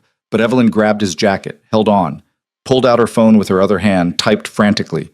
"Don't leave me. I have to. No, please, don't leave me." His expression warred with itself, duty versus desire, protection versus presence. Then he cursed in Italian and pulled her closer. "Marco, on us. We move together." They made it to a service corridor, 3 other couples and a handful of security personnel following. Someone was crying, someone else was on the phone with the police. And Evelyn couldn't stop shaking, couldn't stop seeing the window explode, couldn't stop imagining what would have happened if Luca had been standing 3 feet to the left. "Who was it?" someone demanded. "Who did this?" "Valentino's," Marco said grimly. "Has to be. They're the only ones stupid enough." "They're bound by the marriage agreement," another man argued. "They wouldn't unless they want to void it," Luca finished. His arm was still around Evelyn, keeping her close. "Unless this was a message that they don't accept the terms." "So what do we do?" Luca looked down at Evelyn, and she saw something shift in his expression. Something dark and final and absolutely ruthless. "We send a message back, one they can't ignore." The ride back to the penthouse happened in tense silence, 3 security vehicles forming a convoy around Luca's car. Evelyn sat rigid in the passenger seat, still feeling the phantom weight of his body covering hers, still hearing the crack of gunfire echoing in her skull. Her hands wouldn't stop shaking. Luca kept glancing over at her, his jaw tight, one hand on the wheel and the other reaching across to rest on her knee. Not possessive, just present, grounding. When they finally made it inside, Marco and 2 other guards swept the apartment while Luca kept Evelyn in the foyer, his hands on her shoulders searching her face. "You hurt?" he asked, for the 3rd time since they'd left the hotel. She shook her head, pulled out her phone with trembling fingers. "I'm fine. Just shaken." "You're not fine. You almost got killed tonight." His voice cracked slightly on the last word. "This is exactly what I was trying to prevent. What I promised wouldn't happen. It's not your fault." "The hell it isn't." He released her, paced away, ran both hands through his hair. "I brought you into this world. I knew the risks. I should have had better security, should have anticipated that someone would try something at a public event, should have... Boss." Marco emerged from the hallway. "Clear. No signs of breach." "Good. Double the guards on rotation. I want eyes on every entrance, every floor, every goddamn window. No one gets in or out without my knowing about it." "Already done. And I've got calls out to our contacts. Should have confirmation on who ordered the hit by morning." "It was the Valentinos," Luca said flatly. "Had to be." "Maybe," Marco looked uncomfortable. "Or maybe someone's trying to make it look like the Valentinos. Frame them for breaking the agreement." Luca stopped pacing. "Who would benefit from that?" "Anyone who wants a war. Anyone who thinks they can move up if our families destroy each other." Marco crossed his arms. "Could be internal, could be external. Hell, could be the Calabrese family trying to position themselves as peacemakers and take over in the chaos." "Find out." Luca's tone left no room for argument. "I want names by tomorrow night, and I want our people ready. If this is war, we don't wait for the next shot." Marco nodded and left, speaking rapid Italian into his phone. Luca stood in the middle of the living room looking like a man barely holding himself together. Then he turned back to Evelyn, and his expression shifted to something more vulnerable. "You should be screaming at me right now," he said quietly, "telling me I'm insane, that you want out, that this isn't what you signed up for." She typed quickly. "I knew what I was signing up for. You told me your world was dangerous. Knowing it and living through someone shooting at you are different things." "Yes, they are." She paused, then continued typing. "But I'm still here. I'm not running." "Why not?" He sounded genuinely confused. "Evelyn, I almost got you killed tonight. Any sane person would be packing their bags." She thought about how to explain it, about the rush of adrenaline when he'd covered her body with his, choosing her safety over his own, without hesitation. About watching him coordinate an evacuation while keeping her close, never once treating her like dead weight or a liability. About the way his hands had shaken slightly when he'd checked her for injuries in the car, betraying the fear he'd tried to hide. Because when the shots started, you didn't run. You didn't save yourself. You protected me first. That means something. That's basic human decency. No, that's love. She typed it before she could stop herself, then stared at the screen in horror. Too much. Too soon. Too revealing. But Luca had already read it. He went very still, his eyes locked on her phone, then her face. "Evelyn," he said, and there was something raw in his voice that made her chest ache. I'm not good at this. The emotional stuff, the saying what I feel. But tonight, when those shots started, the only thing I could think was that if something happened to you, if I lost you, I wouldn't survive it. And we've only been married 2 weeks. That shouldn't be possible. But somehow you've become the most important thing in my life, and I don't know what to do with that." She walked to him, closed the distance between them, stood close enough that she could feel the heat radiating off his body. Then she went up on her toes and kissed him. Not gentle, not questioning. A claiming kiss that said everything her voice couldn't. He responded instantly, his arms coming around her, pulling her flush against him. The kiss deepened, turned desperate, 13 years of her silence, and his isolation and both their fears pouring into the connection between them. When they finally broke apart, both breathing hard, his forehead rested against hers. "Tell me you're sure," he murmured. "Tell me this is what you want. Because if we cross this line, I don't think I can go back to separate rooms and polite distance." She pulled out her phone, typed with one hand while the other stayed fisted in his shirt. "I'm sure. I want this. I want you." He kissed her again, slower this time, tender in a way that made her throat tight. Then he swept her up, literally lifted her off her feet, and carried her toward his bedroom. She would have laughed at the romance novel cliché of it if she hadn't been too busy holding on and trying not to think about what came next. His room was larger than hers, dominated by a massive bed and the same floor-to-ceiling windows that seemed to be his preference throughout the apartment. He set her down carefully on the edge of the bed, then stepped back. "We can stop," he said, even though his breathing was uneven and his pupils blown wide. "Anytime. Just, I need you to be able to tell me. Need you to have a way to say no if you change your mind."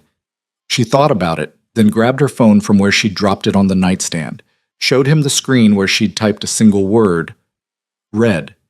Red means stop?" She nodded, typed more. "Red means stop immediately. Yellow means slow down. Green means keep going. Like a traffic light." His smile was shaky. "I can work with that. What's your color right now?" She didn't hesitate. "Green." What followed was clumsy and intense, and nothing like the movies made it seem. There was awkward fumbling with zippers and hooks, nervous laughter when her heel got caught in the dress, a moment of panic when she couldn't get her phone and almost couldn't signal him. But there was also tenderness in the way he touched her scars, the ones on her throat from the accident and the ones on her soul from everything after. There was patience when she needed to slow down, needed to remember she could trust him with this. And there was connection, real and raw and absolutely terrifying in its intensity. Afterward, lying tangled in his sheets with the city lights painting patterns across their skin, Evelyn felt more exposed than she had in 13 years. Not physically, though that too, but emotionally, like she'd handed him every weapon that could destroy her and trusted he wouldn't use them. "You okay?" Luca asked, his fingers tracing idle patterns on her shoulder. She reached for her phone on the nightstand. "Better than okay. That was... yeah." He pressed a kiss to her temple. It was. They lay in comfortable silence for a while, both processing what had just shifted between them. Then Luca's phone buzzed on his nightstand, shattering the peace. He grabbed it, read the message, and went rigid. "What's wrong?" Evelyn pulled herself up, clutching the sheet to her chest. Marco found something. His voice had gone flat, emotionless. The shooter wasn't Valentino. He was hired by someone else. Someone who wants both our families at war. "Who?" "Your father." The words hit like a physical blow. Evelyn stared at him, certain she'd misunderstood. She grabbed her phone, typed frantically. "That's impossible. He wouldn't." "He would." And he did. Luca sat up, already pulling away from her physically and emotionally.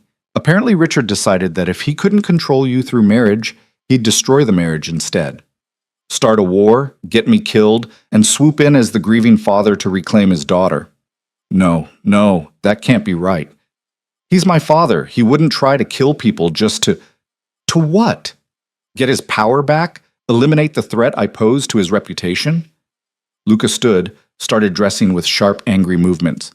Evelyn, your father is not who you think he is. He's a coward and a manipulator who's willing to murder innocent people to serve his agenda. She wanted to argue, wanted to defend the man who'd raised her, who'd held her after the accident, who'd loved her mother. But the evidence was there in the cold facts Luca was describing, in the message on his phone, in the reality she'd been trying not to see for years. Her father had sold her to save himself, and when that hadn't given him what he wanted, he'd tried to destroy everything rather than accept his loss of control. She typed through tears she didn't remember starting to cry. What are you going to do? Luca paused in buttoning his shirt, looked at her with an expression she couldn't read. What do you think I'm going to do? You're going to kill him. He tried to kill you tonight. He hired a shooter who opened fire in a room full of people, including pregnant women and children, because he wanted to start a war. So yeah, I'm going to kill him. He said it simply, like it was already decided. Unless you want to stop me. She stared at him, this man she'd just been intimate with, who'd just held her like she mattered, who was now calmly discussing murdering her father. The whiplash was disorienting, the choice he was offering even more so. If I say no, then I don't kill him. I find another way.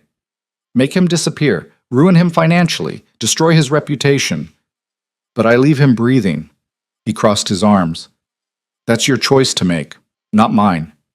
And you'll resent me for it. No, I'll respect it. There's a difference. He sat back down on the edge of the bed, careful not to touch her. Evelyn, I know he's your father. I know that complicates things. But I also know what he did tonight, what he's still capable of doing. And I need you to understand that if I let him live, he remains a threat. To you, to Sarah, to any future we might build. She pulled her knees to her chest, wrapped the sheet tighter around herself, and tried to think past the horror and confusion and grief. Tried to separate the father she remembered from the man who'd arranged for bullets to fly at a charity gala. Tried to figure out what she could live with. Finally, she typed, "What would you do if it were your father?" Luca's laugh was bitter. My father tried to have me killed when I was 19 because he thought I was getting too ambitious. I put him in the ground 3 months later, so my answer isn't going to help you here. Did you regret it? Every single day. He looked away. And I'd do it again without hesitation. Because some people are poison, Evelyn, and sometimes the only way to survive is to cut them out completely. She thought about her father's face tonight, the desperation in his eyes when he'd tried to approach her, the way he'd said he still loved her, the years of him treating her silence like an inconvenience while simultaneously using it to control her, love and poison. Maybe they weren't mutually exclusive. She typed slowly, each word carefully chosen. I won't ask you to kill him, but I won't ask you to save him either. Do what you think is necessary to keep us safe. I trust your judgment. That's not fair to you. That's me making you complicit without you having to say the words. I know, but I can't be the one to sentence him, and I can't be the one to save him, so I'm choosing to trust you to make the right call. Luca was quiet for a long moment. Then he nodded once, sharp and final. Okay, I'll handle it. He stood, finished dressing. I need to make some calls. You should try to sleep. I won't be able to sleep. Yeah, me neither. He paused at the door. For what it's worth, I'm sorry. Sorry this is your reality now. Sorry your father is who he is. Sorry I can't fix this without someone getting hurt. She wanted to call him back, to say something that would make this easier for both of them, but there were no words for this. No way to bridge the gap between the intimacy they'd just shared and the violence he was about to enact. He left, and she was alone in his bed with her phone and her grief, and the knowledge that her father would be dead by morning. She didn't sleep. Instead, she got dressed, found her way to the living room where Luca was on his phone speaking rapid Italian, and sat on the couch to wait. He glanced at her, surprised, but didn't stop his conversation. Just reached out and pulled her against his side. Kept her close, while he coordinated whatever dark business needed coordinating. Around 3 a.m., His phone finally went quiet. He set it down, rubbed his face with both hands. "It's done," he said quietly. "He's gone. Made to look like a suicide. The evidence of his involvement in tonight's shooting will be found by the police tomorrow. The narrative will be that he couldn't live with what he'd done." Evelyn felt nothing. That scared her more than grief would have. She should be crying, screaming, feeling something about her father's death. Instead, she just felt empty. How do I know I won't end up like this? Empty inside? Numb to violence? Luca pulled her closer. Because you're asking that question. Because you're aware of what this world does to people. That awareness is protection. The people who end up empty are the ones who stop noticing, who stop caring. You're not there. You're not even close. How can you be sure? Because you just gave me permission to kill your father, and you're sitting here asking me if you're becoming a monster. A real monster wouldn't care enough to ask. She leaned into him, let him hold her while she processed the impossible reality of her new life. Her father was dead. Her husband had killed him, and she'd chosen not to stop it. "I'm sorry," Luca murmured into her hair. "I know that doesn't help, but I am." She pulled out her phone. "Don't be sorry for protecting us. Be sorry that it was necessary." "I am. I'm sorry the world is what it is, that people are what they are, that your father couldn't just let you be happy." Was he right about me being manipulated? No. Luca pulled back to look at her directly. You made choices, real choices. I gave you options, and you picked the ones that felt right to you. That's not manipulation, that's agency. Then why does it feel like I'm losing myself? Because you're changing, becoming someone new. That's not the same as losing yourself. It's growing into the person you were always supposed to be without all the weight holding you down. She wanted to believe that, wanted to trust that the numbness was temporary, that the grief would come later, that she wasn't broken beyond repair. But sitting in the pre-dawn darkness with her father's death settling over her like a blanket, she wasn't sure of anything anymore. Luca's phone buzzed again. He glanced at it, frowned. There's something else. What? Sarah's in labor. Ben just texted. They're heading to the hospital now. The news cut through the numbness like a blade. Life and death, happening simultaneously. Her father gone and her niece or nephew arriving. The universe's sense of timing was cruel. We need to go. You sure? It's okay if you need space to... She stood up, cutting off his concern. Typed firmly. My sister needs me. Let's go. The drive to the hospital happened in a blur. Luca held her hand the entire way, his thumb rubbing circles on her palm, grounding her when she started to drift away into thoughts she couldn't afford to have yet. Marco and one other guard followed in a second car, because apparently even childbirth required security now. They found Ben pacing in the waiting room, his hair standing up in 15 directions, his eyes wild with panic. She's been in labor for 4 hours, he said without preamble. They're saying everything's fine, but she's in so much pain and I can't do anything, and he noticed Evelyn's expression. What happened? You both look like you've seen a ghost. Long story, Luca said. Tell you later. Where is she? Room 304. They said family only. I'm family now, Luca said, and steered Evelyn toward the elevators. Ben followed, still talking nervously about dilation and contractions and things that made Luca go slightly pale. Sarah was indeed in pain, gripping the bed rails and breathing through a contraction when they entered. When she saw Evelyn, her expression shifted from pain to concern. What's wrong? She gasped out. You look... Did something else happen? Evelyn glanced at Luca, uncertain how much to say. He gave a slight nod, leaving it up to her. She pulled out her phone, typed quickly. Dad's dead. Suicide. We can talk about it later. Right now, this is about you and the baby. Sarah's eyes went wide, then filled with tears.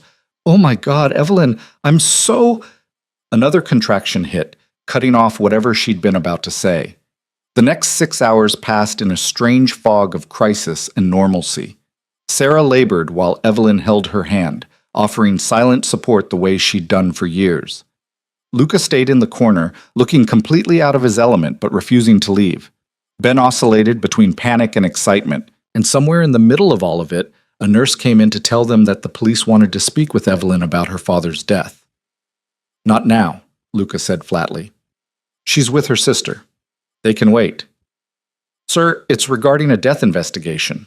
I said they can wait. His tone left no room for argument. The nurse retreated. At 2:47 p.m., Sarah gave birth to a daughter. 7 pounds, 3 ounces, with a full head of dark hair and lungs that proved she had no problem making noise. They named her Emma Catherine, and when the nurse placed her in Evelyn's arms, something cracked open in her chest that had been sealed shut since the accident. This tiny, perfect human who would never know her grandfather, who would grow up in a world shaped by violence and protection and complicated choices, who was innocent and pure and everything Evelyn wanted to keep safe. She looked up to find Luca watching her with an expression she'd never seen before. Soft, longing, almost reverent. "She's beautiful," he said quietly, "like her aunt." Sarah, exhausted and glowing, smiled at them from the bed. "You two should have one. You'd make gorgeous babies." "Sarah," Ben said, laughing, "let them breathe. They've been married 2 weeks." "I'm just saying. Look at them. Look at how Luca's looking at Evelyn holding Emma. That man wants to be a father." Luca's ears went slightly red, but he didn't deny it. Just met Evelyn's eyes across the room with a question he didn't voice. Later, after Sarah and the baby were sleeping and Ben had gone to grab food, Luca and Evelyn stood outside the hospital watching the sun set over the city. She'd been awake for over 30 hours. Her father was dead. Her life had changed irrevocably, and somehow, holding her niece had made everything feel both more complicated and more clear. "You were good with her," Luca said. "Natural." She pulled out her phone. "I've always wanted kids, just never thought I'd have the chance. Why not? Who would want to marry someone who can't talk, who comes with all my baggage?" "I did." He said it simply. "Baggage and all. You married me for political reasons. I married you because you were the first person in 10 years who made me want to be better. The politics were just an excuse." He turned to face her fully. "Evelyn, I know today has been hell. I know you're processing things that shouldn't have to be processed, but I need you to know something." She waited. "When I saw you holding Emma, all I could think was that I want that. With you. Not now, obviously. Not until you're ready, if you're ever ready. But someday. I want to build a real family with you, the kind that's messy and loud and nothing like the cold business arrangement I grew up in." Her eyes burned. She typed through blurry vision. "My father died today. You killed him, and I let you. How do we build a family from that? The same way everyone else does. One choice at a time. One day at a time. We make mistakes, and we fix them, and we try to be better than our parents were." He cupped her face gently. "Your father made his choices. We don't have to be defined by them. We get to choose who we become." "What if I choose wrong?" "Then we fix it together. That's what partners do." She leaned into his touch, let herself be held on a hospital sidewalk while the world kept spinning and her father stayed dead and her niece slept peacefully upstairs. And she thought maybe, just maybe, she could survive this. Could build something good from the wreckage. Could choose to move forward instead of staying trapped in the past. "Come on," Luca said eventually. "Let's get you home. You need sleep." "So do you." "Yeah, but I'll sleep better knowing you're safe." They drove home through evening traffic, both too exhausted for conversation. When they reached the penthouse, Evelyn headed straight for Luca's bedroom instead of her own, crawled into his bed still wearing her clothes from the gala that felt like a lifetime ago. He joined her without question, pulled her against his chest, and they lay there listening to each other breathe. "I love you," Luca said into the darkness. "I know it's fast. I know it's complicated. But I do. And I thought you should know." She was already half asleep, but she managed to reach for her phone on the nightstand, typed 3 words, showed him the screen. "I love you too." His arms tightened around her. "Yeah?" She nodded against his chest, and for the first time since the gunfire had started, she felt something other than fear or numbness or grief. She felt hope. Tomorrow they'd deal with the police investigation. Tomorrow they'd figure out the political fallout from her father's death and the failed attack. Tomorrow they'd start building whatever came next. But tonight, she let herself rest in the arms of a man who'd killed for her, and would kill again, who'd given her choices when everyone else had taken them away, who saw her silence as something sacred instead of something to exploit. Tonight, that was enough. The grief came 3 days later in the middle of a police interview that should have been routine. Evelyn sat in the sterile conference room at the precinct, Luca on one side and a lawyer he'd hired on the other, while a detective with tired eyes asked questions about her father's state of mind in the weeks before his death. She'd been answering via her phone, keeping her responses short and factual, maintaining the composure that had carried her through the funeral that morning. Then the detective slid a photo across the table. Her father, smiling, from some charity event years ago, before the debts, before the desperation, when he'd still been the man who'd taught her to ride a bike. The sob came out of nowhere, silent but violent enough to shake her whole body. She pressed her hands to her mouth, trying to hold it in, but 13 years of silence meant she'd never learned how to cry quietly. Her shoulders heaved, tears poured down her face, and she couldn't make a sound. Luca's arm came around her immediately. "We're done here," he said, his voice hard. "My wife just buried her father. You want more questions? Schedule another time." "Mr. Moretti, we still need to— I said we're done." He stood, helping Evelyn to her feet, keeping her steady when her legs didn't want to cooperate. "Anything else goes through our lawyer." They made it to the car before she completely fell apart. Luca held her in the parking garage while she cried without sound, her body racked with sobs that had no voice, mourning a man who'd loved her and sold her and tried to destroy her all at once. The grief was complicated and messy, and nothing like the clean sadness in movies. It was anger mixed with loss, relief tangled with regret, and the horrible knowledge that she'd never get closure because dead men don't apologize. "I've got you," Luca murmured, his hand rubbing circles on her back. "Let it out, all of it." It took 20 minutes before the storm passed. When she finally pulled away, his shirt was soaked with her tears and she felt hollowed out, fragile in a way she hadn't since the accident. She pulled out her phone with shaking hands. "I didn't think it would hurt this much." "He was your father. Of course it hurts." "But he tried to kill me." "Kill you? Why do I still miss him?" "Because love isn't logical. You can hate what someone did and still love who they were. Both things can be true." She leaned against the car, staring up at the concrete ceiling. "How long until it stops hurting?" "I don't know. Years, maybe? Or maybe it never completely stops. You just learn to carry it better." He stood beside her, not touching, but close. "My father's been dead 8 years. Sometimes I still dream about him. Sometimes I still wish things had been different." "Do you regret killing him?" "I regret that it was necessary. That's not the same thing." She understood that now. The distinction between regretting an action and regretting the circumstances that made it necessary. Her father's death wasn't something she'd wanted, but it had been the only way to ensure Sarah's safety, her own safety, the possibility of a future not built on his manipulation. That didn't make it hurt less, just made it survivable. They drove home in silence. When they arrived, Marco was waiting in the lobby with a grim expression that made Luca tense. "What now?" Luca asked.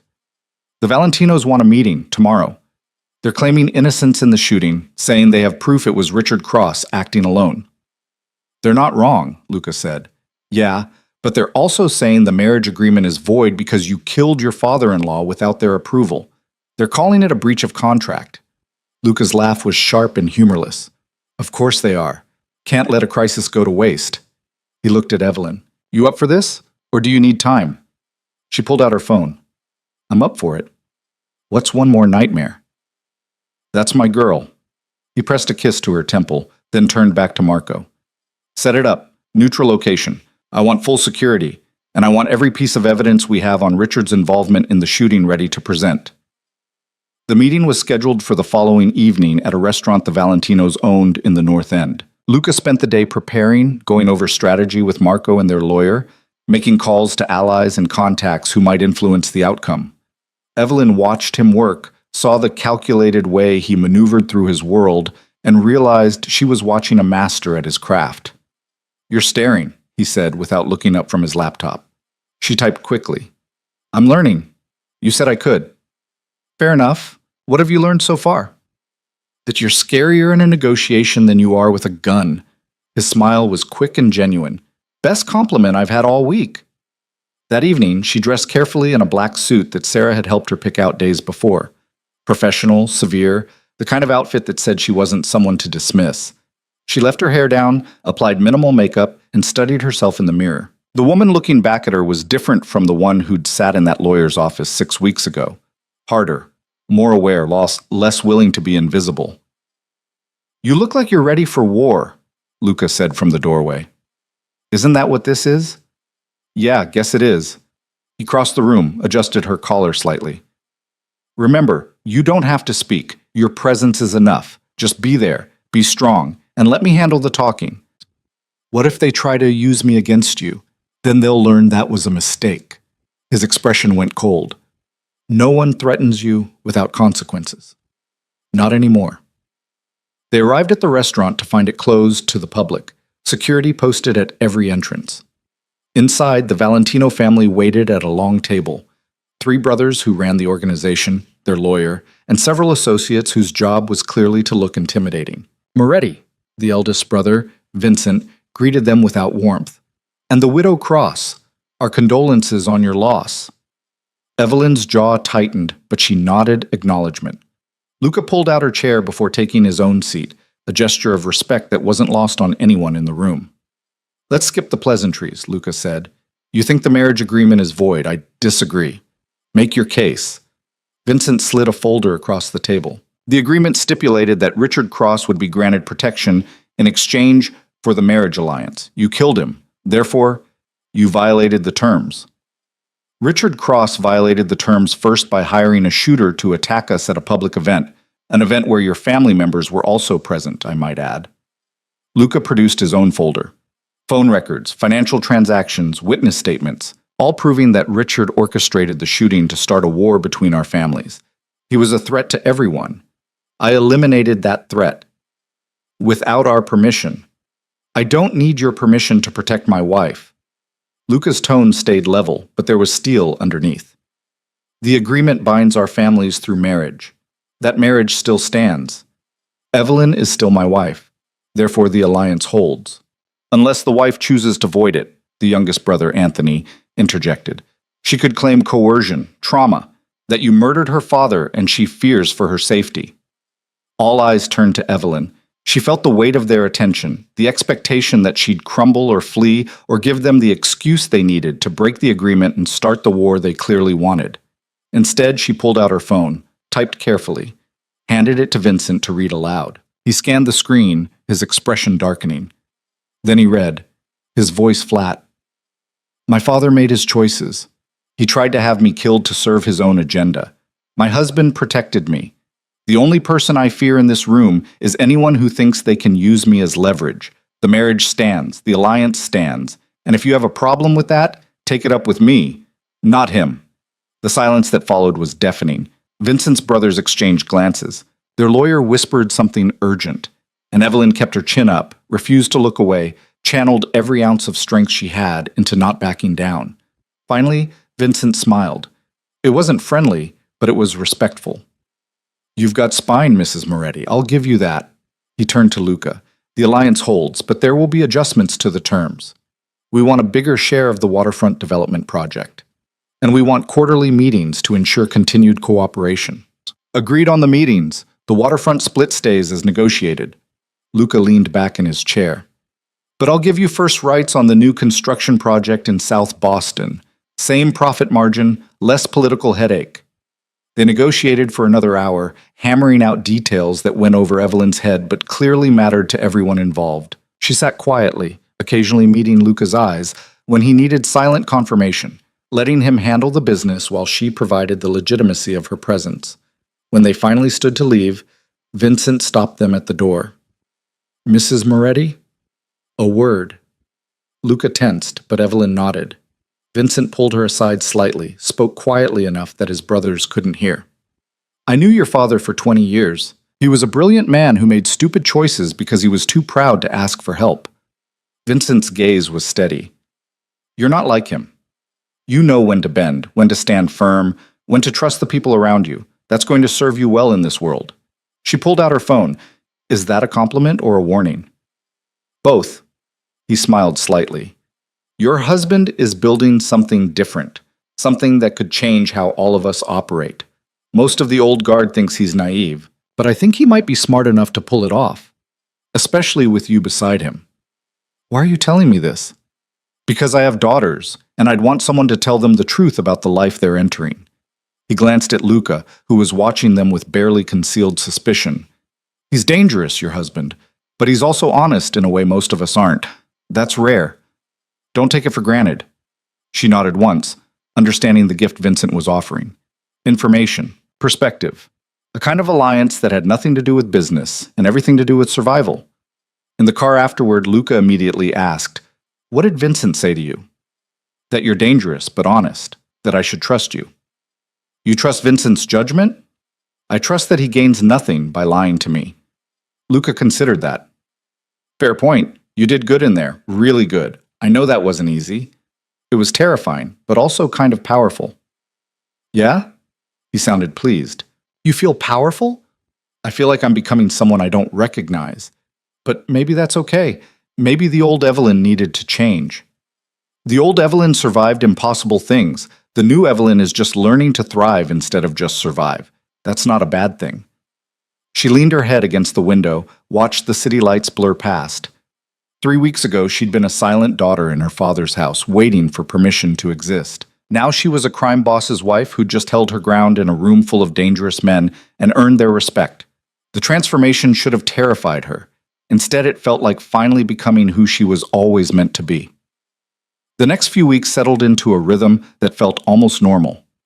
Sarah brought Emma home from the hospital, and Evelyn spent hours holding her niece, teaching Sarah basic sign language so they could communicate when Emma was older. Luca started the process of opening his community center, involving Evelyn in every decision, asking her opinion on programs and design.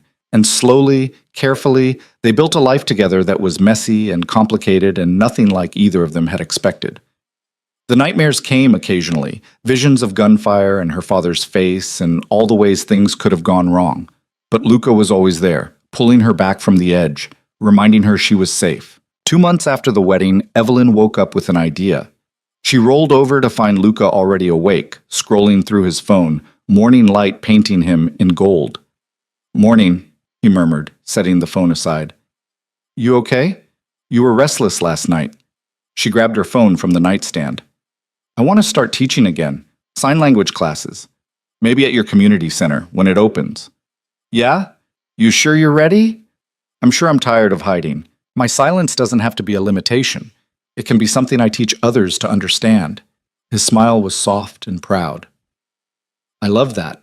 We can set up a whole program, classes for families with deaf or mute children, training for businesses, whatever you want. I also want to start therapy, real therapy, with someone who specializes in trauma." "That's good.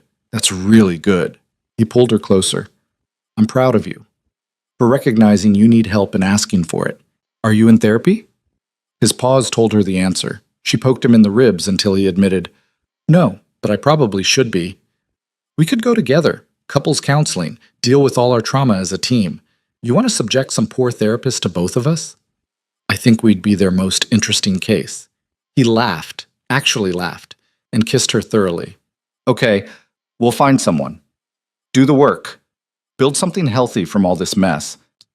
They started therapy the following week with a woman named Dr. Chen, who specialized in trauma and didn't bat an eye when Luca explained they'd met through an arranged marriage that involved murder and organized crime. She worked with Evelyn on processing her father's death, the accident that had taken her voice, the 13 years of being treated as invisible. And she worked with both of them on communication, boundaries, and how to build trust when both parties came from backgrounds that taught them trust was a weakness. It was hard. Some sessions left Evelyn feeling raw and exposed. Some ended with Luca pacing the apartment for hours, too agitated to sit still. But slowly, incrementally, they learned to be married to each other instead of just surviving in proximity. 6 months after the wedding, Luca came home from a meeting looking shaken. Evelyn was in the kitchen attempting to cook dinner, a skill she was slowly, painfully acquiring, when he walked in and just stood there. "What's wrong?" She abandoned the vegetables, went to him. "Nothing's wrong. Everything's—" He ran his hands through his hair. "The FBI contacted me today. They want to make a deal. I give them information on 3 specific families that are still deep in drugs and trafficking, and they grant me immunity for past crimes." "Full immunity, Evelyn. A clean slate." Her eyes went wide. She grabbed her phone. "What did you say?" "I said I needed to talk to my wife first." He met her gaze. "This is what I've been working toward, going legitimate. But it means betraying people I've known for years. It means becoming an informant. And in this world, that's about the worst thing you can be. Will it put us in danger? Maybe. Probably. The families I'd be giving up won't take it lightly. We'd need to increase security. Maybe relocate for a while.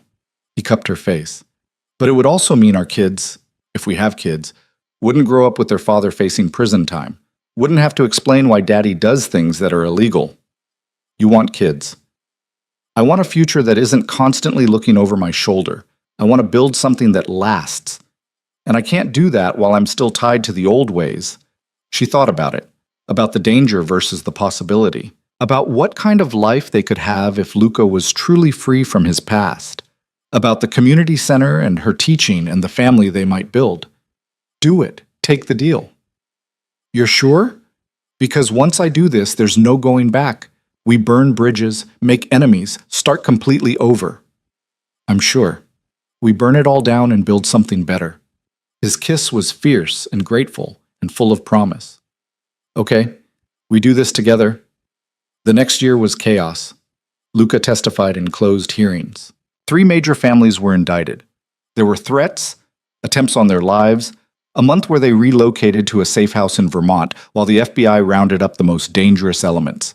But there was also progress.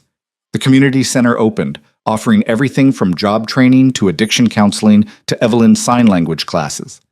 Luca's legitimate businesses flourished, and slowly their reputation shifted from criminal empire to philanthropic success story. It wasn't perfect. Some of Luca's old associates never forgave him. There were still moments of violence, still threats that Marco and the security team had to handle. But they were building something real, something that might actually last.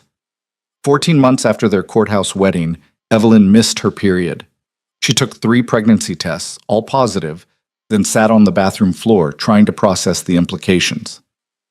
A baby. Their baby. A tiny human who would inherit both their strengths and their damage. When Luca came home that evening, she handed him the test without preamble. He stared at it for a long moment. Then he set it down carefully, pulled her into his arms, and held her so tight she could barely breathe. "You okay with this?" he asked, his voice rough with emotion. She nodded against his chest, pulled out her phone, terrified. "But okay. You?" "Same. I have no idea how to be a father. My own dad was a nightmare. What if I screw this up? Then we'll screw it up together and figure it out as we go, like everything else." He laughed, the sound wet with tears he wasn't ashamed to show.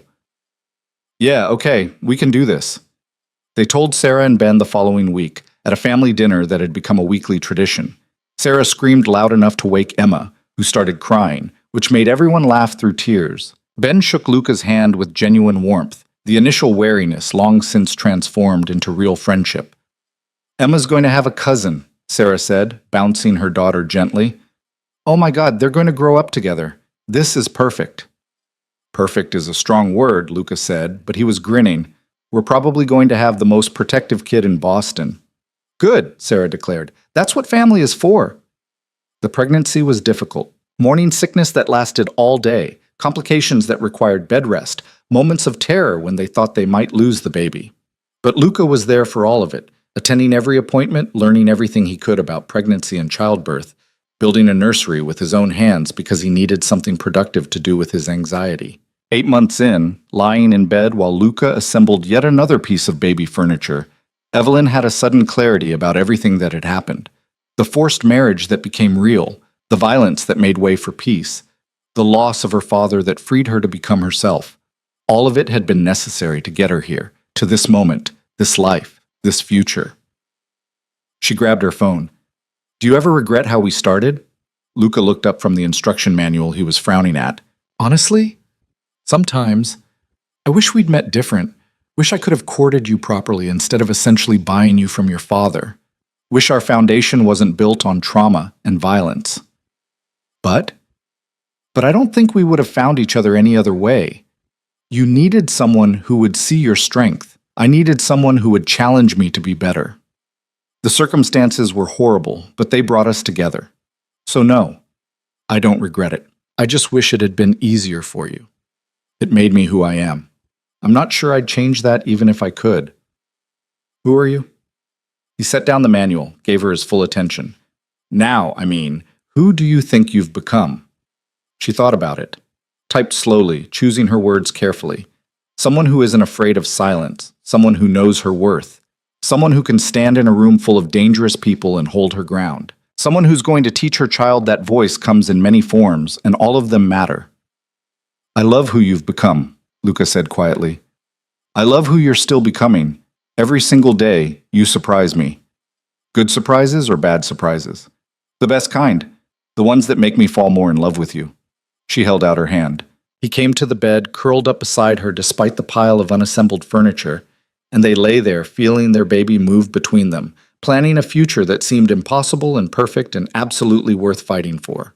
Their daughter was born on a snowy February evening, 3 weeks early and impatient to join the world. They named her Catherine Rose after both grandmothers, and when the nurse placed her in Evelyn's arms for the first time, she understood what people meant when they said love could be overwhelming. This tiny person, with Luca's dark eyes and her own stubborn chin, represented everything they'd fought for. Every choice they'd made, every bridge they'd burned, every moment of terror and hope and desperate faith that they could build something good from the wreckage. Luca stood beside the hospital bed, one hand on Evelyn's shoulder, the other gently touching their daughter's impossibly small fingers. His eyes were wet, his expression awestruck. "We made a person," he whispered. "A whole entire person." Evelyn smiled, exhausted and happy, and more complete than she'd ever felt.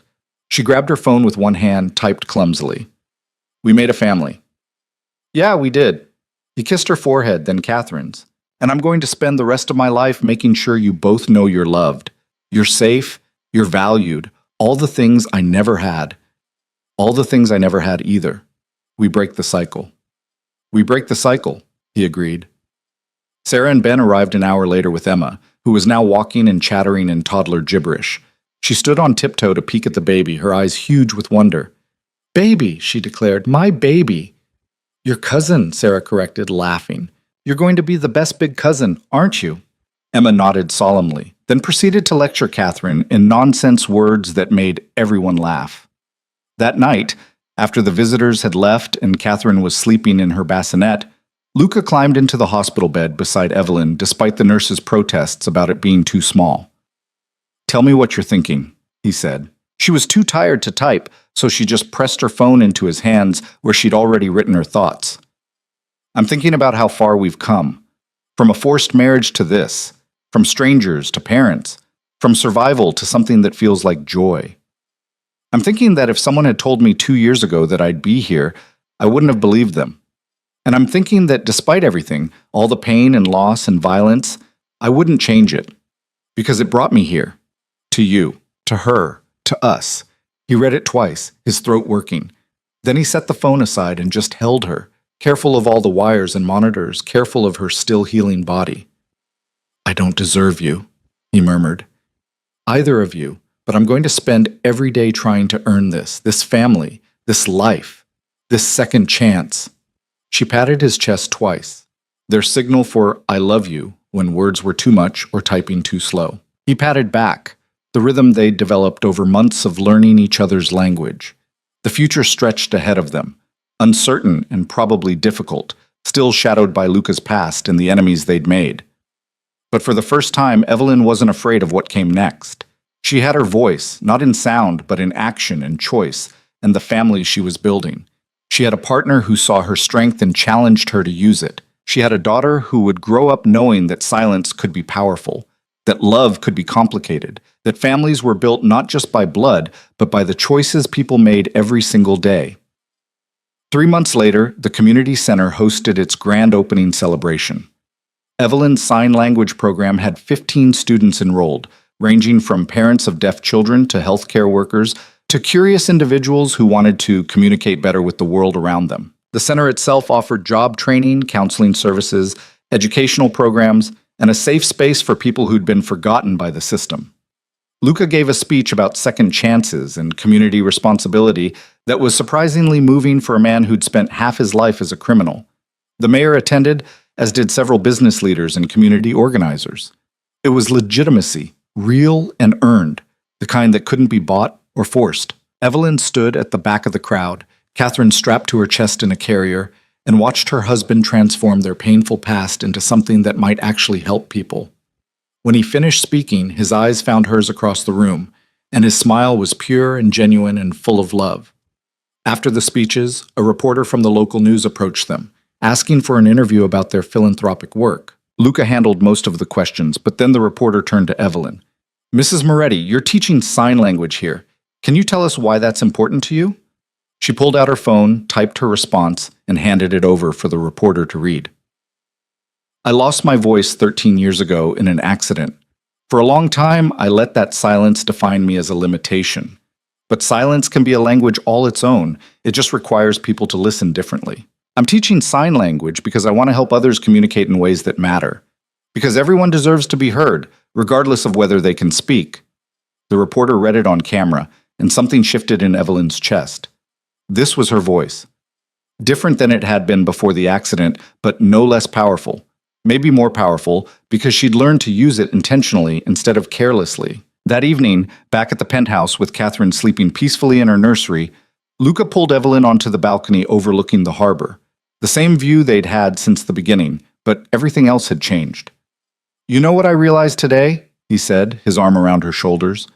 "We actually did it. We took something broken and made it whole. We took violence and turned it into peace. We took forced arrangements and made them into choice." She leaned into him, pulled out her phone. "We're still a work in progress." "Yeah, but that's the point, isn't it? We don't have to be perfect. We just have to keep choosing each other. Keep choosing to be better."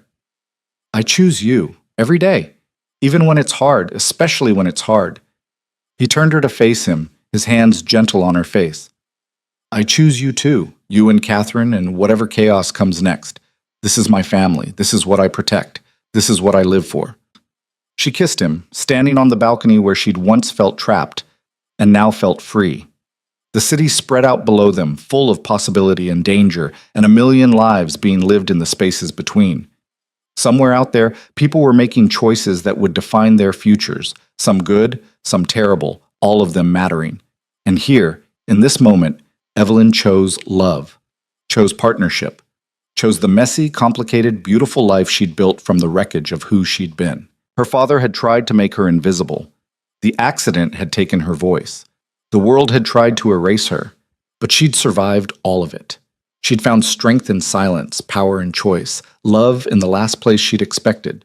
She'd become not just visible, but undeniable, a wife, a mother, a teacher, a force in her own right. The voiceless bride had found her voice, not in sound, but in action. Not in words, but in the life she chose to live, the family she chose to protect, the future she chose to build. And that, she thought, as Catherine stirred in the nursery and Luca held her close under the stars, was more than enough. It was everything.